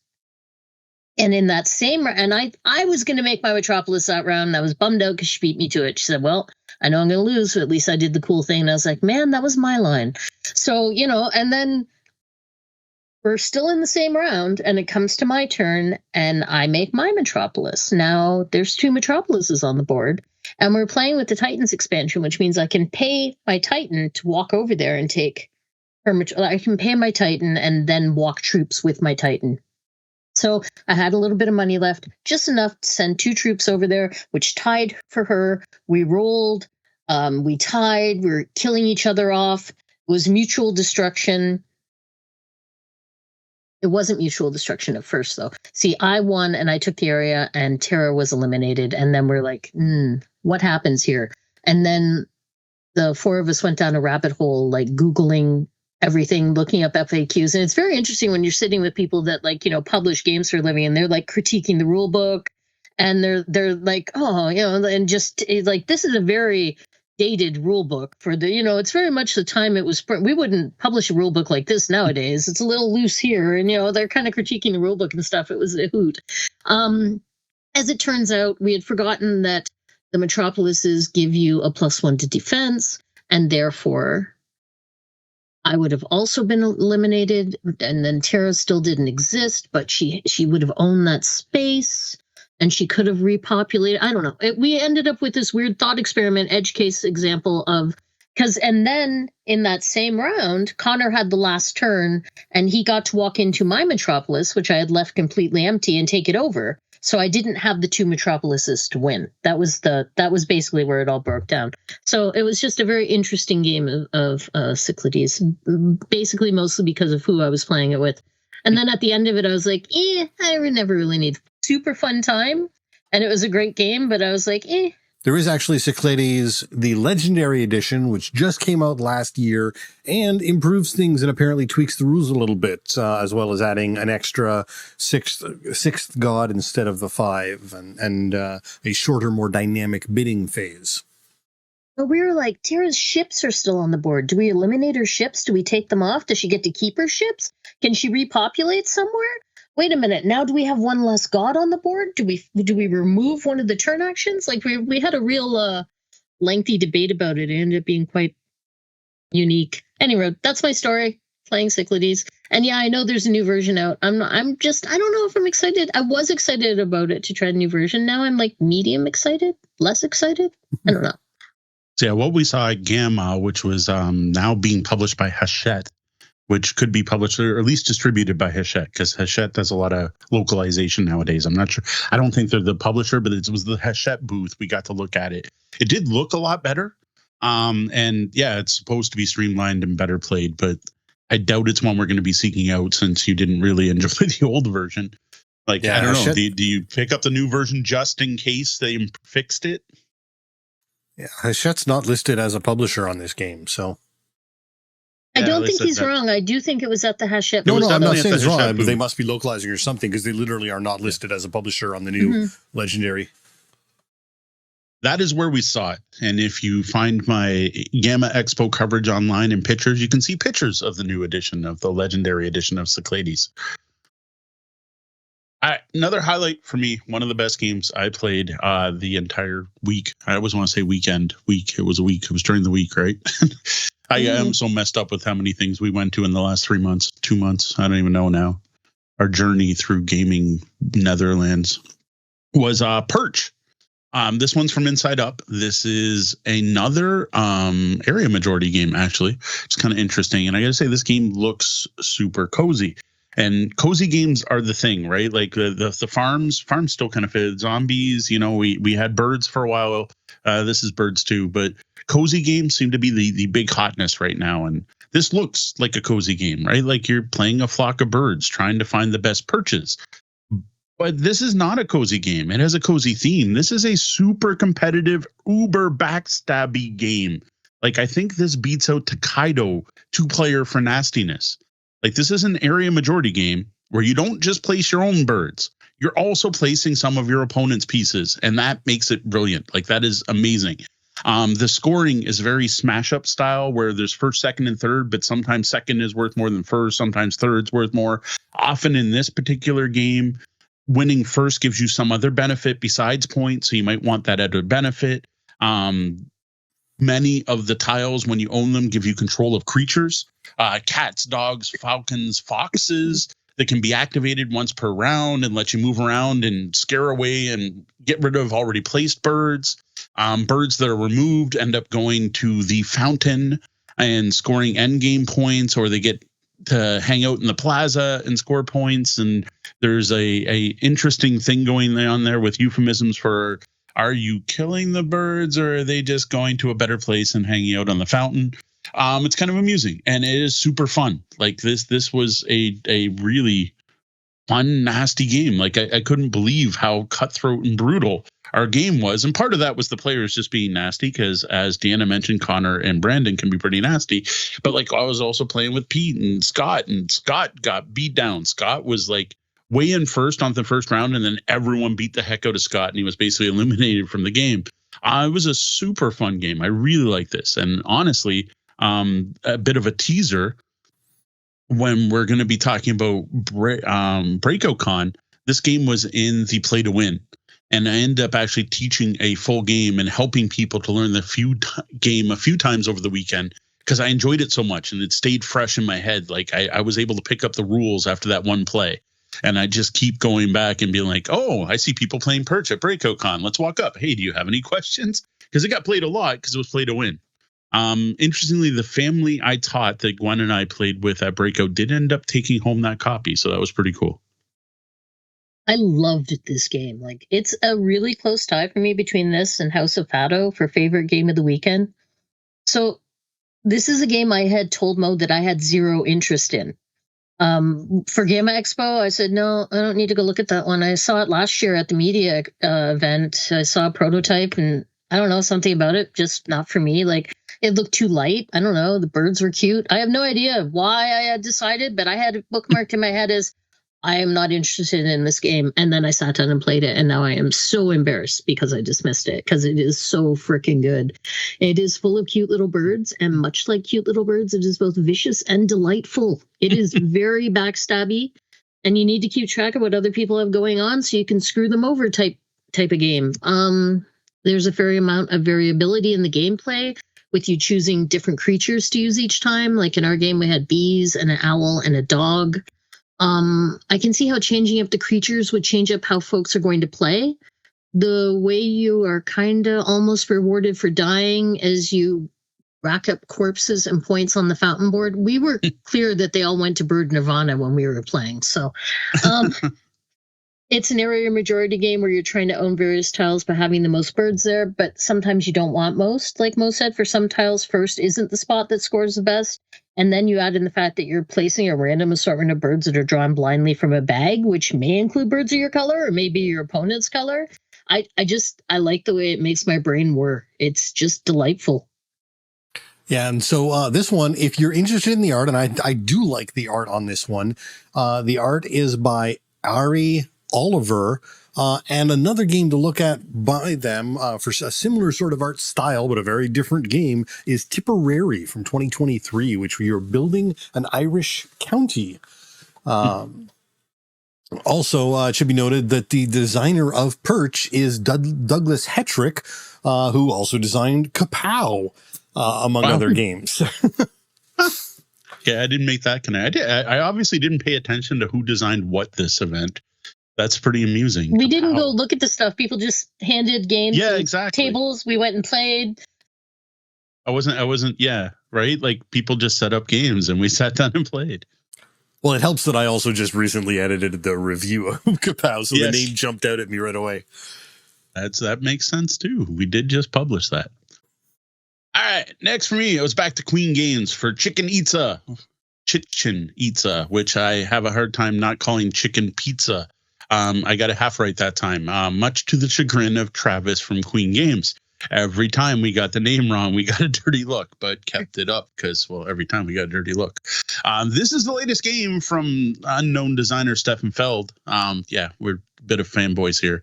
And this is the latest game in the Queen Games City Collection that honestly isn't even done yet. We were basically doing playtesting for them and some game development. The rules are so much in flux. A big part of Queen showing the game off at Adam was to get feedback on the game. Now, this is a Feld game, but it did not feel like any other Feld game I played. Like it was a bit of a folk on a map battle game. You're playing a Mayan tribe and a fantasy timeline where the gods have decided to wipe out your city, the city of Chichen Itza. They're going to remove it from the map. They've sent down these various god creatures to destroy you, and it's up to you to fight back.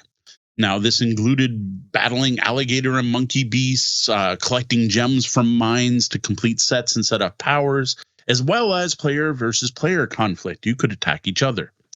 Now, the Feldness comes in with a very unique action selection system where you had a grid of actions and you would place a person on them, and the first person would pay the lower of the two costs on the grid, where anyone who followed that action would have to pay the higher cost. And then the different actions included cool ways to upgrade your tribes. And of course, it was a point salad. There were so many ways to score points. You could collect gems. You could battle other players. You could just level up your characters. You could put scouts out on the map. Combat was dice-based. This was a dice-based, like I said, a really folk on a map kind of game. It was broken into phases So first you had a magic phase where you could cast either fire or earth magic, and you rolled dice to see if they hit. Then there was a missile phase, an archery phase, and then there were up to 3 melee phases and tons of dice rolling.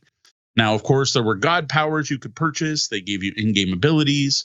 Some of the gods gave you end-game scoring. And then there was a whole thing where you could hire up to 3 heroes who would join your units. It was very unique. Like I said, just it was a Feld, but not a Feld all at once. And I'm like, I heard someone previously call this Feld doing a coin game. Now, I didn't get that feeling. Because in a coin game, usually every player has their own end game goal and 2 of you have to work together. I didn't really get that feeling. So maybe that was a different Feld game someone was talking about. But I got to say, it was different and I liked what I saw. Now, I did not get to play a full game. I don't know if Deanna did. I only got to play half a game. We played until the night phase and stopped. And I'm slightly frustrated with my other fellow content creators for not finishing that game because I would have liked to have finished it. But I went with the group. They wanted to move on to something else. So we did. I didn't know you didn't get to play a full game. Now I get to brag. I played a full game. Yeah, this was fun. I think my favorite part was that grid of actions. The tiles for the actions are laid out in a grid during the game setup, and it's a 4x4 grid of actions with these coin value tokens around the edges along 2 axes. And then those coins just get picked up and randomized each round. So you don't have to randomize the tiles. You just do the coins, and it's quick and it flows for the setup for each round, right? And then the person that picks the first action, like Mo said, pays the lower cost of the 2 coins that line up with that action tile, and then everyone else plays the higher cost. I like that mechanic a lot. The whole thing's just elegant. The other thing I like is, so this can be a player versus player game, but if you're going to send your warriors off to battle other players, as opposed to taking out the monsters, you need to first take an action to remove, I don't know, I'm going to call it your peace seal. Like you have these 2 peace tokens on your board, and you need to take 2 actions to flip both of those to the attack side before you can initiate any battles. I like how this kind of telegraphs threat and intent to the other folk at the table. It gives it a different flavor. You just can't sit back and quietly amass an army and then suddenly spring it on someone. That's a fun thing to do, but that's not how it plays out in this game. And I thought it was unique and kind of cool. Yeah, if you are checking it out on Board Game Geek, note Chichen Itza is with the actual accents over the E and the A. Yeah. There is another version which was sort of indie game back in 2023 or something like that doesn't have the accents, but otherwise is spelled the same. Also, the artist for this game is Marcus Ert, who does a lot of Queen games, but in specifically Moonlight Market, which we were just talking about earlier already tonight. Yeah, this one I think still has a ways to come before we're going to get to see this one. It was definitely interesting. It's going to be really interesting because there's now a feedback session on the Discord where people are sharing their thoughts on this game. It'll be interesting. And it was funny to hear Travis multiple times basically saying, "Oh, those Germans," with some of the stuff in that game. Multiple times, at least during I don't know if you had that during your session, but during our session, it's like, "Oh, the Germans." So we got to play test a Feld. I mean, come on, how cool is that? Yeah, it's true. We got to play test a Feld, right? That's pretty awesome.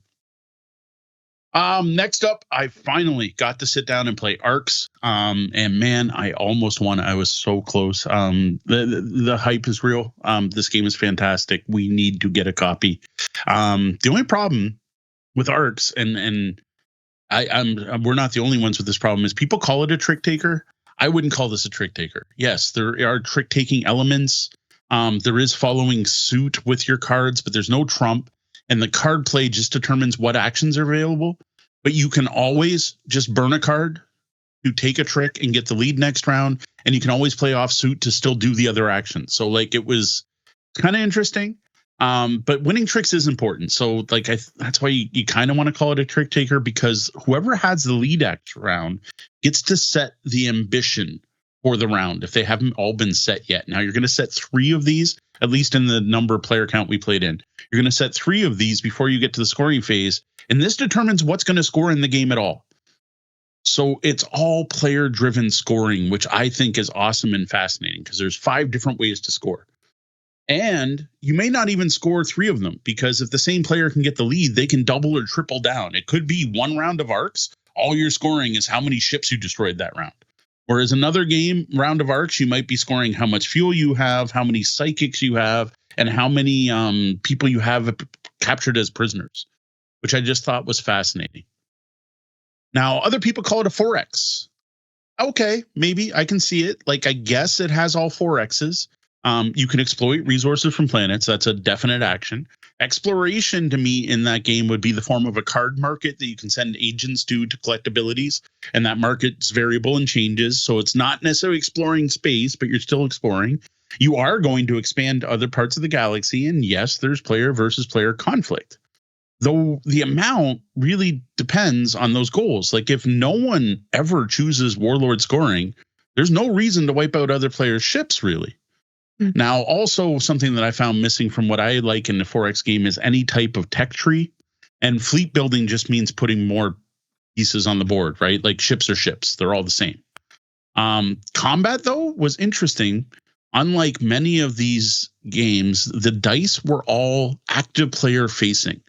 So only the active player rolled the dice, and they got to pick which dice to use. And there was like an aggressive die, there was a safe die, and then there was like a special die where you could be, there's 4 types, I think, and 4 types of dice. And you could be reckless or you could be sneaky. And one of the sneaky ones is you don't even battle the ships, you're just trying to like get the buildings.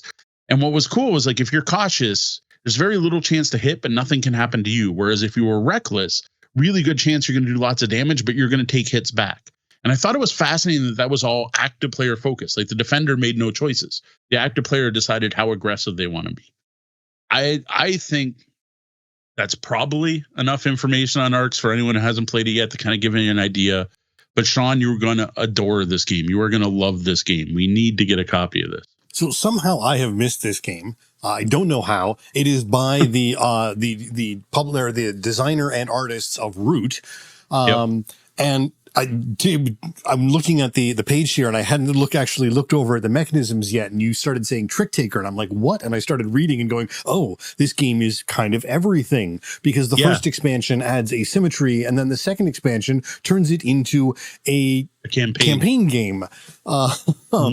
So yes, this game looks fantastic and beautiful, and it's already the number 28 war game and number 92 strategy game on Board Game Geek, 132 overall. So it's very nearly in the top 100 for BGG with a weight of 3.39.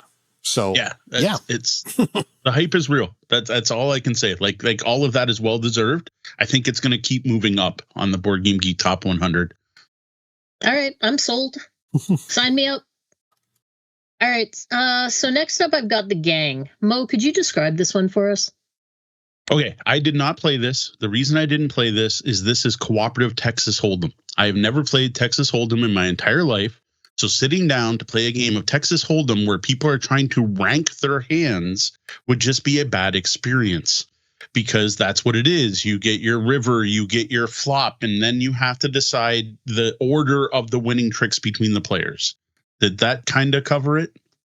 Yeah, and you made a better choice than me, because I now know if asked, do you know poker? The answer is actually no, I do not. I hadn't played in decades, and I'd never played this style, and I was lost as to what the bids should be, and I was like, oh, I think I'm doing this right. And they were like, why the heck would you bid that low? That was a great hand. And I'm like, oh, it didn't seem that good to me, so so I guess the first night a group stayed up very late until like 3 a.m. trying to beat this game, because it is a cooperative game, right? And we capped off the next night by splitting into 2 tables each to play the gang, and my table won the very first hand, so I guess I did something okay. And we did play a little bit beyond that, and it just kept getting worse, and I kept getting more and more flustered with how poorly I was playing. But yeah, that's it. That's my story about the gang. Moving on. Yeah, from what I can tell, if you like Texas Hold'em poker, if you're one of those people who watches World Series of Poker on TV, you will adore this game. Because I got to say, everyone else at the event was very excited about this game. And it was some of the most heated, loud games. And yes, I don't know what time they went to bed. We went to bed before them and were night owls. But they were staying up until they won. And from what I understand, they gave up eventually instead. And that's they gave why up they wanted the first to play. night, and then we won the first hand, which was kind of funny. And then the two players were the 2 tables were kind of competing versus each other and trash talking each other. It was a bit amusing, but yeah. But yes, Texas Hold'em poker is very different. I don't know what you call standard poker. What I know of poker, where you get 5 card stud is what you know. Thank you. Interestingly, this reminds me, and I wonder if this is just something that's out in the world right now. Balatro which is the 5-card stud roguelike, basically. We're getting all these games right now that are these sort of poker-esque games that are gamifying a game about poker. It's interesting, but this seems to be the Texas Hold'em sort of concept related as opposed to Belatro's 5-card stud. And where does that fit in? Belatros.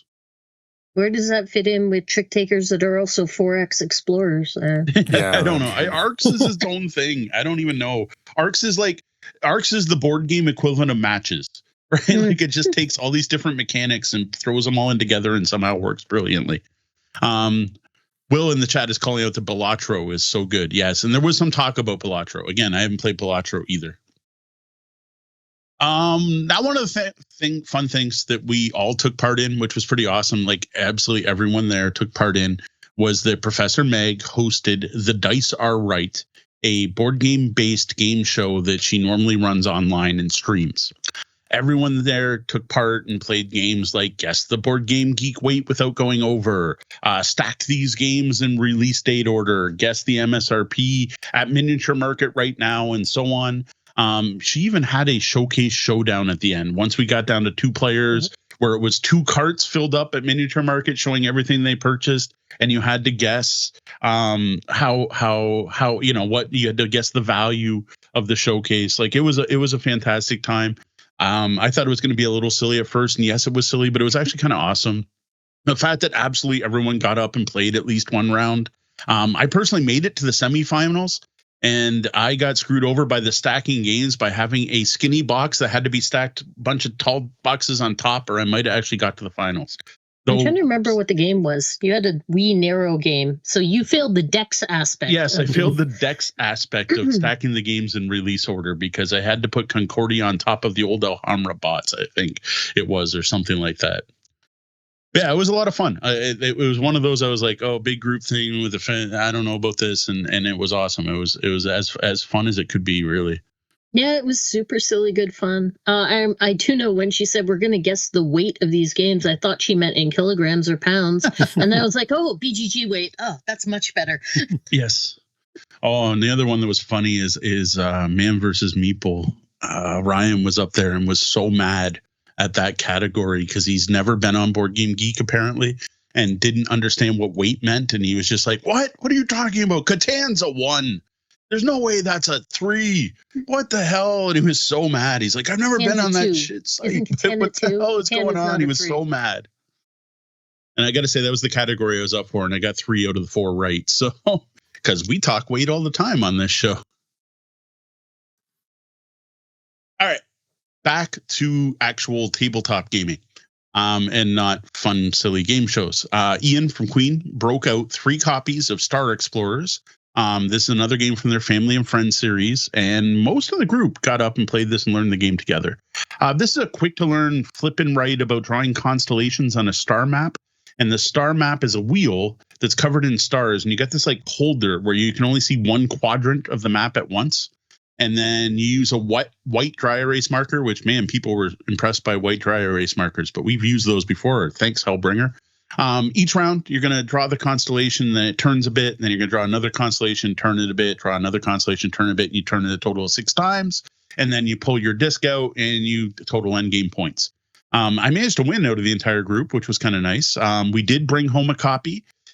We brought it to our last Walkerville event, but no one bit, so I think I'm going to have to like set this one up and get people to sit down and play it, because I think it's going to actually be quite popular. It's one of those games that, again, similar to the other small box Queen game, there's more going on than you'd expect. You're like, oh, I'm just drawing constellations. And you're like, yeah, now I'm out of room, or I need to maximize it so I get the most points. And, oh, that's right, if I can get things on the edge, I get bonus points. Or if I cross the median part of the board, I'll get points. And man, where am I going to draw this? And it was actually a really neat game.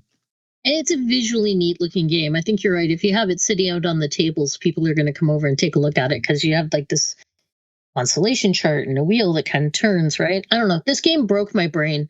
Something about the spatial layout. I played it later in the afternoon. I didn't play it with Mo. I just could not wrap my mind around it. Like, you're drawing constellations, you're copying them from a card. That's pretty straightforward. You just want to pick the optimal spot to place it without breaking the placement rules.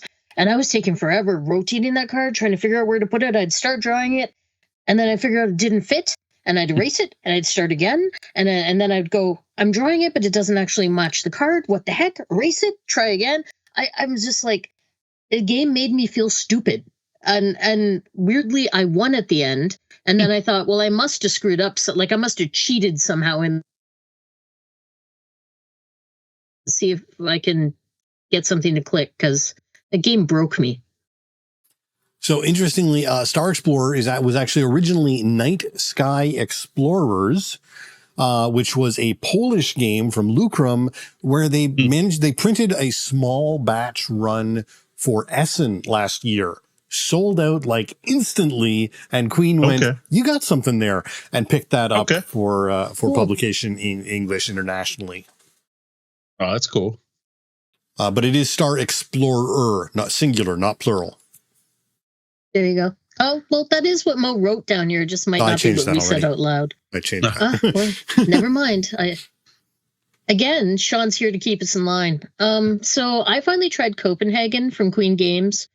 Corey, who taught the game to myself and Adam, said it's one of his favorites. The game is not for me. It was too light. I wanted there to be more to it, like some kind of set collection aspect or endgame scoring goals or something. Mo had told me he didn't think I'd love it, but I didn't believe him because it looked so cool and I really wanted to try it. So he was right. Yeah, I got to try that one at Origins, not this year, but the last time we went before that, when Queen Games had like a pre-party, like pre-launch event, and that was their big game they were showing off, and they were really proud of it. And they had the main game, and they had the deluxe edition, and they had deluxe tiles you could upgrade, and they were calling it a tick ride killer because there's a thing where you're drafting colors, and you're playing the colors to play tiles, similar to Ticket to Ride. And the number of cards you discard is how big your polyomino could be. But I found it way too late. Like, it's a kind of Tetris-y game. It's neat. It's a good family weight game. Our kids could have played it. I think it'd probably even go over pretty good at Walkerville, but I knew it wasn't for Deanna. And I didn't accept a review copy of it back then because I thought it'd be too late for our game group. Interestingly, Helsinki, which is the reimplementation of Copenhagen, is doing worse in the rankings than Copenhagen. It's slightly higher weight, but lower rated. So interesting. Is that is that in the city collection? I believe is it part of the city collection? Doesn't say. It's just the reimplementation of Copenhagen. Doesn't specify city. So I was going to say, I don't think that was Feld. So. No, it's not Feld. It's yeah, I didn't think so. I'm not going to try and pronounce those names. I'd rather not embarrass myself. No, that's fair. Now both Deanna and I missed getting to try Tug of Roar. That is the last Kickstarter game from Inside Up that was part of the trilogy of games they were releasing. But thankfully, Adam from Tabletop Vibes spared some of his time and taught us to play it. So we did get to try that before we left. Now, this, as expected from the name, is a fantasy tug of war game similar to, say, Lost Cities or more so Battle Line, when you're playing cards in a horizontal row of battlefields and then adding up the cards on each side to see who won each individual battle. It features a bidding round where you bid for champion cards. You bid your champion cards to draft heroes, and then you play a round where you're playing the heroes out on the board's various regions, the ones you just drafted. Then there's a resolution round where you use your leftover champions, the ones you didn't use to bid to get the heroes, to influence the battles and give you maybe swing things your way. Now, the neat part here is every card type had a unique ability that messed with things, but it only went off if you played them in pairs, because each battlefield could hold 2 cards per faction.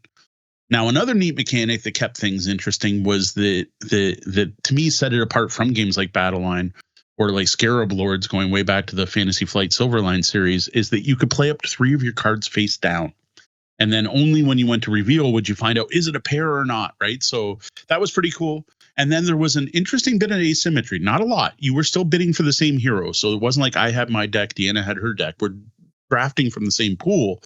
But the team I was playing, and I don't remember which was which, my team won ties during bidding. So anytime there was a bid, I would win. But Deanna's team won any ties for area control. So after all the bidding was done, when you look at the numbers, she would win the ties. And I thought that was really neat. Like, of all this style of game, these play cards on the side of a track and then compare sides, this is probably my favorite I played. I do wish the board was a bit shorter, but that's because Deanna and I love our small round coffee table games when it's just the two of us for date night. This was a little longer than I would have liked. Longer as in physically longer. Yeah, it was lightning quick. It was a super zippy game, but it was physically bigger than I wanted it to be, because yes, I would prefer if this would fit at a coffee shop, right? It kind of felt like Battle Line, but better. Like, I quite enjoyed it. It's a nice short 2-player matchup. I would happily play it again. I am very much looking forward to when this and Crits and Tricks hits retail, which unfortunately is forever from now. I think they said maybe January of next year. So yeah, Tug of War is not listed until 2026 at this point.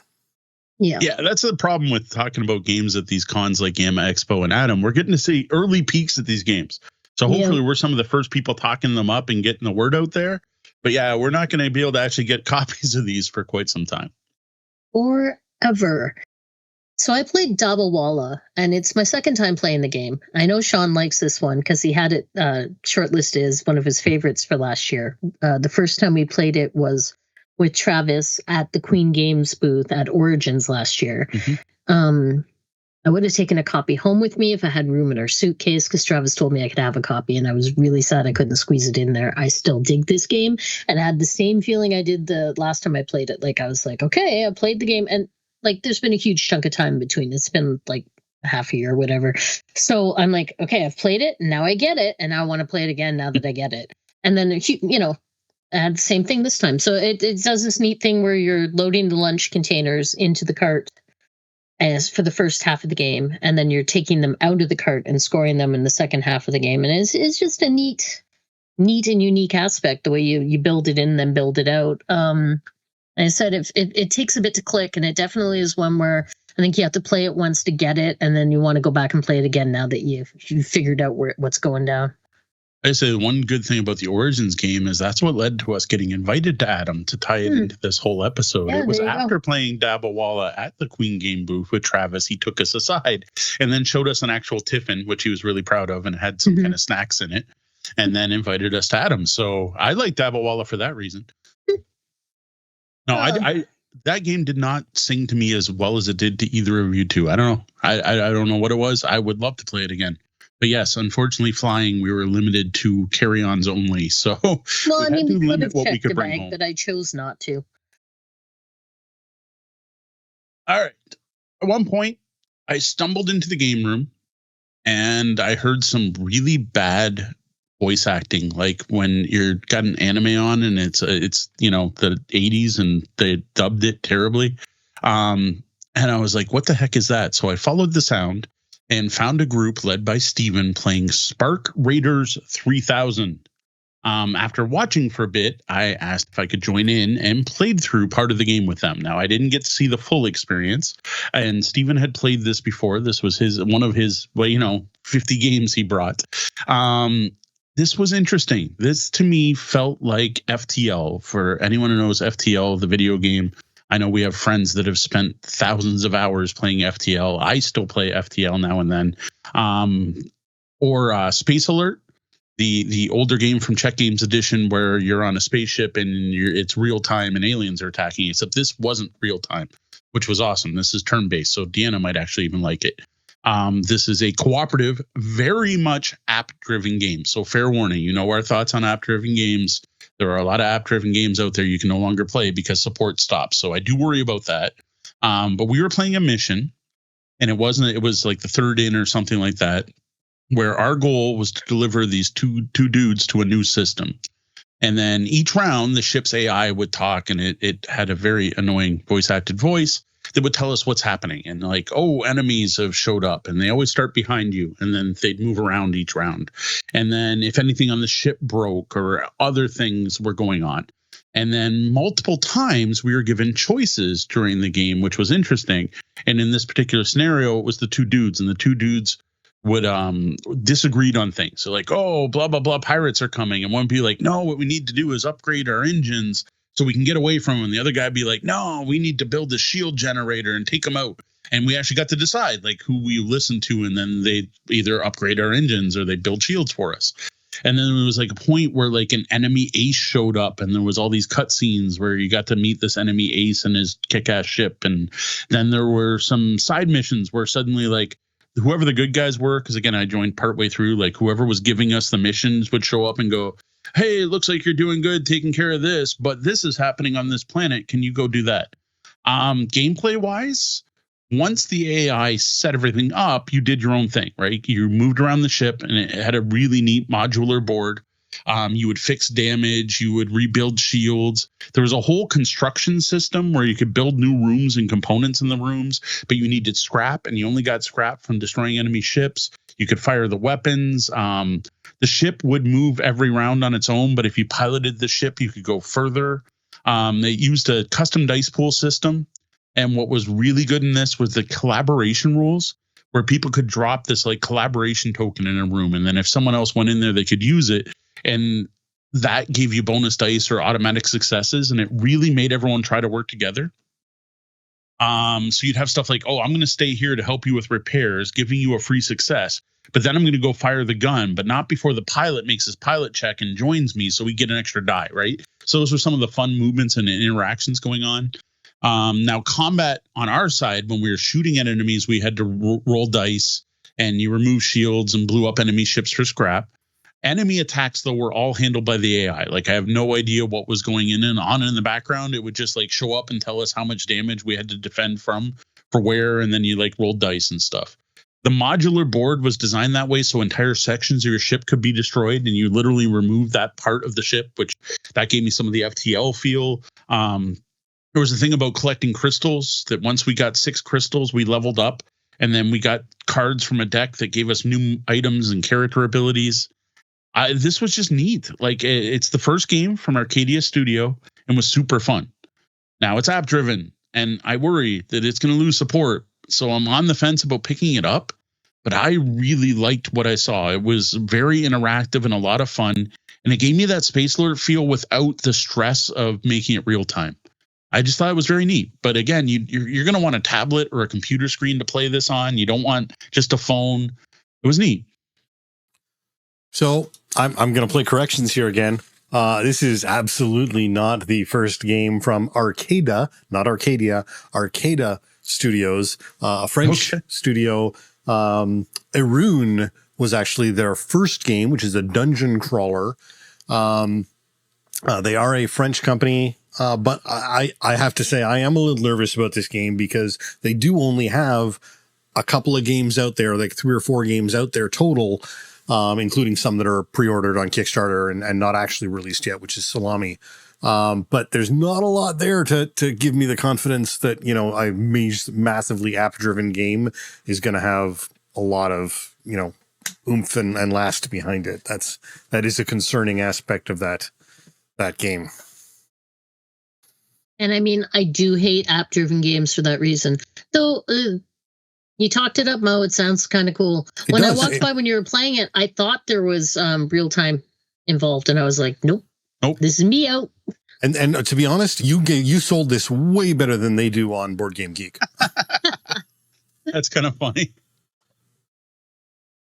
So I tried Calypso, which I know is the one game from the publisher lineup that Mo missed out on. This is an upcoming Kickstarter from Inside Up Games that I think is going to be kicking this summer. The theme is basically Waterworld, the board game. It's post-apocalyptic, the world's covered in water, and you're building floating cities. And the copy I was playing was very much a prototype, but I've seen the final art, which is by Amelia Sales, who did the artwork for Salton Sea, among other things. And given the post-apocalyptic theme, it wouldn't have surprised me if the artwork was all like grim dark. But instead, it's bright and colorful and almost whimsical, which I really dig. This game is a bit of a brain burner. It is very much multiplayer solitaire. Like, what struck me about this game when I was playing it was how everyone was very focused on the board in front of them. Like, there was almost zero tabletop, just laser focus on everyone playing their own thing. Which, it's not good or bad, just a thing, right? It was multiplayer solitaire. I enjoyed it. There's also a co-op mode, which I did not try out. I watched people playing through it, though, and it looked like a good time. So I got nothing to offer about this one. It doesn't even appear to be on Board Game Geek yet. It does not exist yet. It is Super news. See, this was so much of a prototype. I didn't realize it was actually one of like the featured games that we were supposed to play. I thought just Connor brought out this prototype game because that was something I know as Connor and Brandon were doing throughout the event. Was they had a bunch of game pitches people had sent to Inside Up and they were trying them out. And I actually thought that's what this was. So that's my bad for forgetting that I was given a sheet that says, here's the premiere games. So I never actually tried this one out. It was such a prototype that there was like little pictures of SpongeBob doodled along the edge of the scoring track on the one side of this grid that we were on and stuff. Like it was very much prototype. Now, one of the most fun things I did at the entire event was playing a round of But Wait, There's More with Tim Reel of Nerd Incorrect. Like, because Tim's literally a comedian. Like, that's his day job. And I got to say, playing But Wait, There's More with someone who does improv for a living was quite enjoyable. We were joined by Will from Roll for Crit and Weston of Arcane Anthems. And it was amusing because Weston's like, I can't game. I'm done. These are all board games. I'm more of a role player. I need something lighter. And then as soon as Tim explained, But Wait, There's More, he's like, no, I'm in. So that was pretty funny. He's like, no, I can do this. I can improv. That's not a game. That's not hard. That's not thinking. That's just improving. Now, Tim did have his own house rules, which were pretty interesting. He was talking about how, like, as long as everyone knows what they're doing, why limit creativity? So instead of like having a hand of cards to pick from, it's just like, here, take a stack of cards. Look through the cards and pick 2 to use in your pitch, which is not the normal game. Normally you start with 1 card and you get a But Wait, There's More. And actually, this was great because it actually helped with what Deanna doesn't like about this game is being put on the spot. Because by having 2 things, you're kind of restrained and you have more to go off of when you first start pitching. So I actually liked this rule. And if I ever play this game in public again, I'm probably going to do the same thing. Like, here, have a pile of cards. Look through you until you find 2 you think are funny and work good together. The other thing they did is he got rid of the timer, which is something I think we do when we play as well, and just went with, you do the But Wait, There's More when you kind of feel you're petering out, right? And they have another player do it. So instead of you flipping it over, the other player just hands you the card. And then you go, But Wait, There's More, and read off the card and keep going. The other thing that was awesome that I don't have and I wish we had is the But That's the Best Part expansion. I love this because after you've done your pitch and the person's petering out and they've already done the But Wait, There's More, someone else goes, but what happens if my kids swallow it? And then you have to reply, but that's the best part, and keep going. And they were all hilarious. Like the But Wait, the Best Part cards were amazing. I need to try to find a copy of that expansion because it brought the game to a whole new level and new hilariousness. Like this was, like I said, a fantastic experience. Like we only played 1 round mainly because I was having coughing problems. I was still recovering from when I had pneumonia before we left. And I just couldn't keep up with the laughter. I'm like, I'm laughing so hard and my throat is killing me. I want to play more rounds, but I can't. And I feel so bad about backing out of the game because that was a fantastic experience. We had such a great time. Man, I've got the best news for you, Mo. We own that expansion. I gave it to you as a Christmas gift like 2-3 years back. Have we not used it? I couldn't find it in Canada. I had to special order it from the States. We definitely own it. So it's like Cyclades, but now it's But yeah, Wait, exactly. Mo just doesn't know what he's talking about tonight. He's just making it up. All right. Well, Mo was getting silly in the other room. I tried to learn Black Forest. This Uwe Rosenberg game features the resource wheels that he used in Glass Road. And thematically, it's actually another game about making glass. Steven, who is one of the most enthusiastic gamers I've ever met, broke out his copy and taught it to a table full of us. And he's a great game teacher, so it was super enjoyable. And then he went off to play something else. I love the gameplay here, and there's some unique things going on with the way the resource wheel works and how you move about the board. And the theming ties in well. Like, you turn your resource dial and the amount of sand and coal and wood and water that you have goes down because you're using it up. And that's why the amount of glass you have goes up as you turn the wheel, right? Like, thematically, that makes sense. This is at the very end of the final night of Adam, and folks were super distracted. Like, we were talking a lot, just talking and going off on a tangent. And Tara was really into the soccer game that was playing on the giant TVs across the room. And people were getting up and wandering away from the table. They get up to get a drink and end up in a conversation somewhere else. And we got to the point where we were like taking 15 to 20 minutes a turn. And then Tara let it slip that she was trying to push for the end game condition to happen. And I'm like, okay, wait, we can quit. We don't need to finish the game. And she's like, but you seem to be having a really good time. I'm like, well, I am, but like everyone has to be. Like, and we were not all on the same page because I was the only one that felt like playing a heavy game at that point, and they were like, oh, I'm so done. So Black Forest got shelved and everyone else moved on to a nice like party game. I think they went and played Ito, which was more appropriate for the time and mood. However, I really loved what I saw of Black Forest. Like I was obsessing on this game on the way home. I was telling Mo, I need a copy. You got to get me a copy. I want to pick up a copy of this game. Yeah. Yeah, interestingly, so Black Forest is a re-implementation of Uwe's The Glass Road from 2013, I think that's it what is. I'm saying. Okay, It's so not, though. So it's not because it's actually not even technically an Uwe Rosenberg game.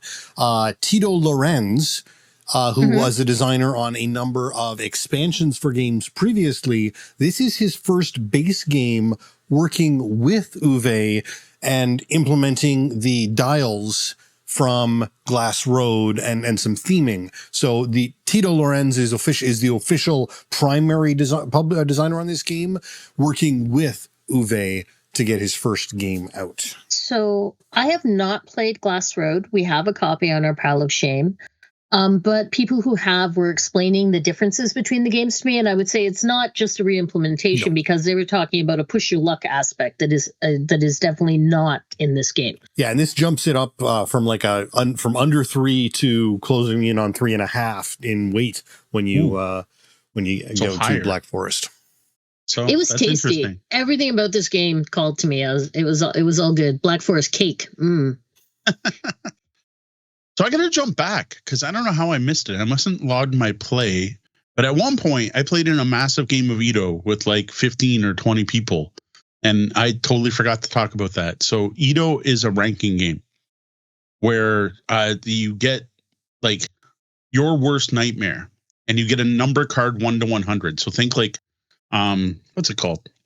Oh, the mind, right? Or the game. It's like that. You got ranked 1 to 100. You got to think, terrible nightmare, and you get card 19. So you're going to come up with something that's a 19 for terrible nightmares. And then you're going to put it down in the track with everyone else's numbers. And you're like, wait, what'd you say? What'd you say? And you're going to put it in, and then the next person's going to flip it, and they got a 98, and they come up with like, being flayed alive or something, and it goes put way up there. And then someone else goes hot lawnmowers and is like, puts it ahead of being flayed alive. And you're all like, what the heck? Hot lawnmowers? How is that a thing? Yes, that's part of a true story. I still don't know what's up with the hot lawnmowers being the scariest thing in the universe. But anyway. And then you reveal. And if you're in numeric order, 1 to 100, like you're not playing 100 numbers, but if you're in numeric order, you win the round. That's it. So it's like the mind with ranking things and improving. And I got to say, I now understand why there was a lineup at the Arcane Wonders booth to get this game, because it was fantastic. Like for a silly party game, it was really good. It turned the mind into a real game. We'll make that joke too. It is really neat and a lot of fun. Now, I did not play in the second gathering that played this when you were playing Black Forest, but I did play in the first time we all sat down and played Ito and had a great time. Are you sure it's Ito? Is it? I'm almost positive. How do you spell that? ITO. Ito. Oh, okay. All right. I was looking at, I was looking Ito. I was hearing D. No, not the Japanese city. Ito. ITO. Okay. Gotcha. Yes. All right. That solves my confusions. Property game, each get your secret number. Yeah. And I think it's Arcane Wonders. Did I mess that up? Yeah. Arcane Wonders is at least one of the publishers. Yeah, Arclight has come out with Ito Rainbow, which is the follow-up. Yeah, but it was Arcane Wonders booth, which at Origins was like there was a lineup with the premiere. Like all that's in the booth are retailers and media members, and there's a lineup at the Ito booth. And I'm like, what the heck? What is this game? Well, now I played it, and I get why. Like 10-minute game. It's super quick and easy, and like again, this is one we should try to get a copy just for our public play events. I mean, Mo's gotten everything else wrong tonight, so you're fair for calling him. Ito Arcane Wonders is the English edition only. Everything else is Arclight and others. There, I feel I slightly redeemed myself, just slightly. The final game of the event for me, and Deanna as well, was a rough game of White Castle. This is the big, huge, popular game that may have put Devere on the map if people hadn't heard of them before. I've been hearing amazing things about this game, and as far as I can tell, they're justified, but our game was not a good indication. As Deanna already pointed out, at this point, it's the last day of the event. Everyone's burnt out. No one wants to play a heavy game, yet here we are trying. This was rough. Like the night before, we were up late doing karaoke, and the time change happened while we were playing this game. So it ends up we didn't finish until about 3 a.m. You know, on that episode about us reviewing games and talking about biases, well, there were lots of negative things impacting this game and the teach of this game. And like Steven was trying to teach it, but he was too tired. So then I think it was Ryan came over and tried to teach it as well. And between the two, I was a little confused. Wasn't the best experience. Our game went on way too long, but I got to say it seems solid. For anyone who doesn't know White Castle, it's a dice drafting game with lots of options. You're collecting resources. You're sending courtesans to the court. You're improving the ranks of your existing courtesans in the court. You're sending farmers out to the gardens. You're sending samurai to the training fields. And with every person you send, you're improving your own player board and your own worker placement spots that are only on your board. Money was used to up the values of your dice, but there was a neat bit where if you play a die that's higher than it needs to be, you'd actually make money on the difference. And it seemed like there was a neat economy. But it was all way too much for 3 a.m. the last day of a 5-day retreat. Like it just, I want to give this one another shot when I'm more awake and capable. Yeah, so Mo and I had split up for most of this. Like we weren't playing in the same game. So we sat down and played White Castle together, and all four of us at the table were super distracted. We're talking bunches, but a lot of it was Mo and I catching up going, I played this, you played that. And Stephen was being so patient. Like our turns were taking eons. My brain was fried at this point. And it was funny because like when my game of Black Forest fell apart, I was like, man, I just want to play one more game. Just one more nice, crunchy game. Like, I don't want to go play a party game. I want to play a real game.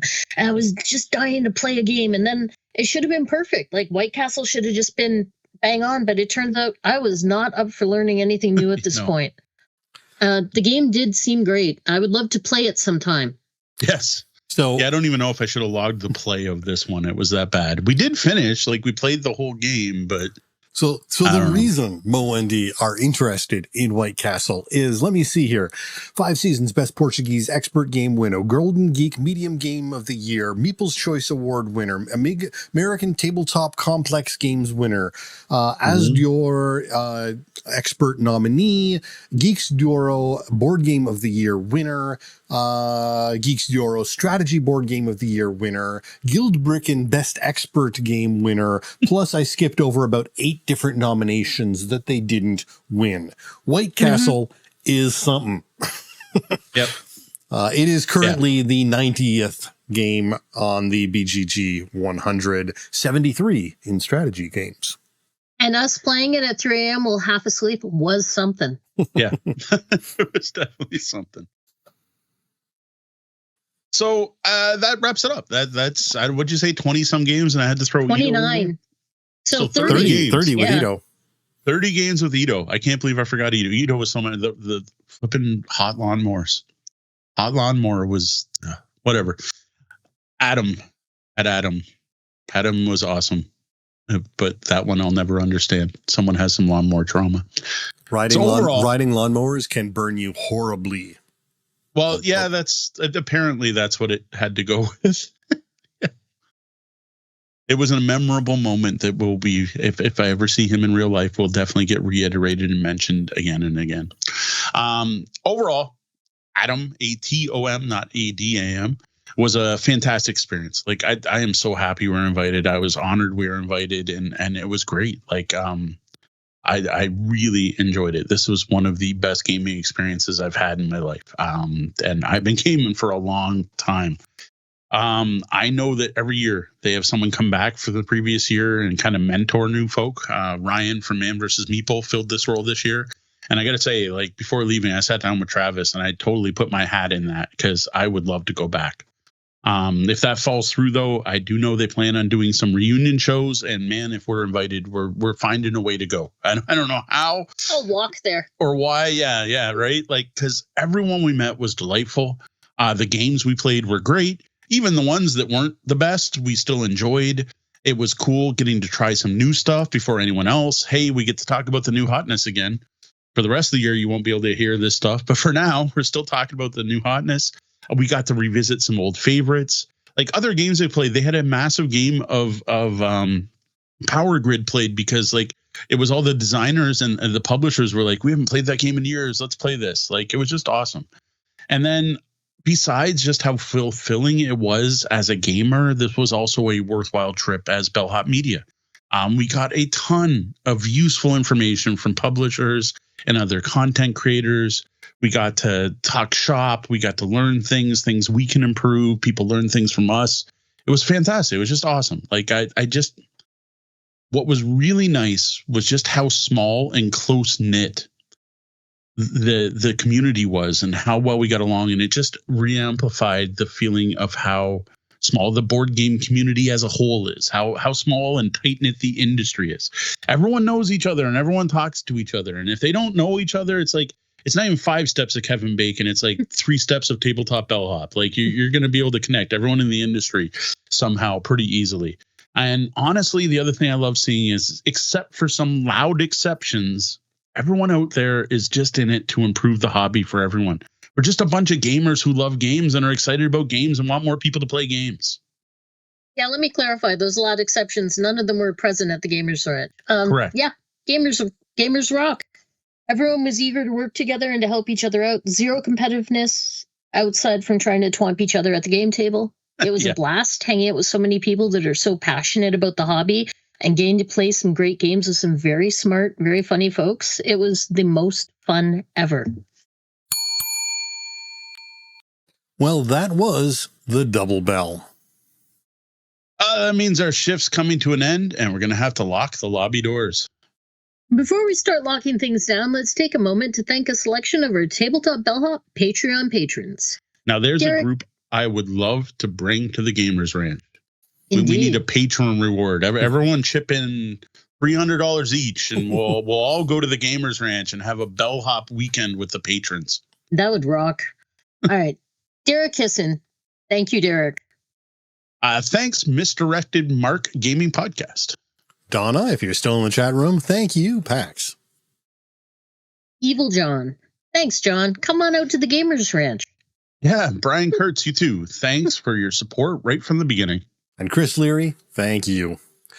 Well, when we aren't here live or hanging out at the Gamers Ranch, the best place to find us is tabletopbellhop.com. You can also find us all over social media as Tabletop Bellhop, one word, and on your podcatcher of choice as the Tabletop Bellhop Gaming Podcast.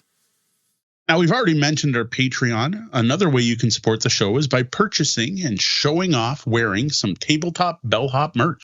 We've got some awesome mugs, t-shirts, hoodies, and more at tabletopbellhop.com/merch. Oh, hey, I'm dropping it here first. Mo doesn't even know. I dropped all the prices on the website. So awesome. We had talked about doing that, but he didn't know I had done it yet. So there you go. And if you can't support us financially, we totally understand. In that case, we encourage you to tell your fellow gamers about our show and the other content we produce over on YouTube, Twitch, and the blog. Well, that's all for tonight. For the Tabletop Bellhop Gaming Podcast, I'm Sean. I'm Deanna. And I'm Mo. Thank you. And game on. Game on.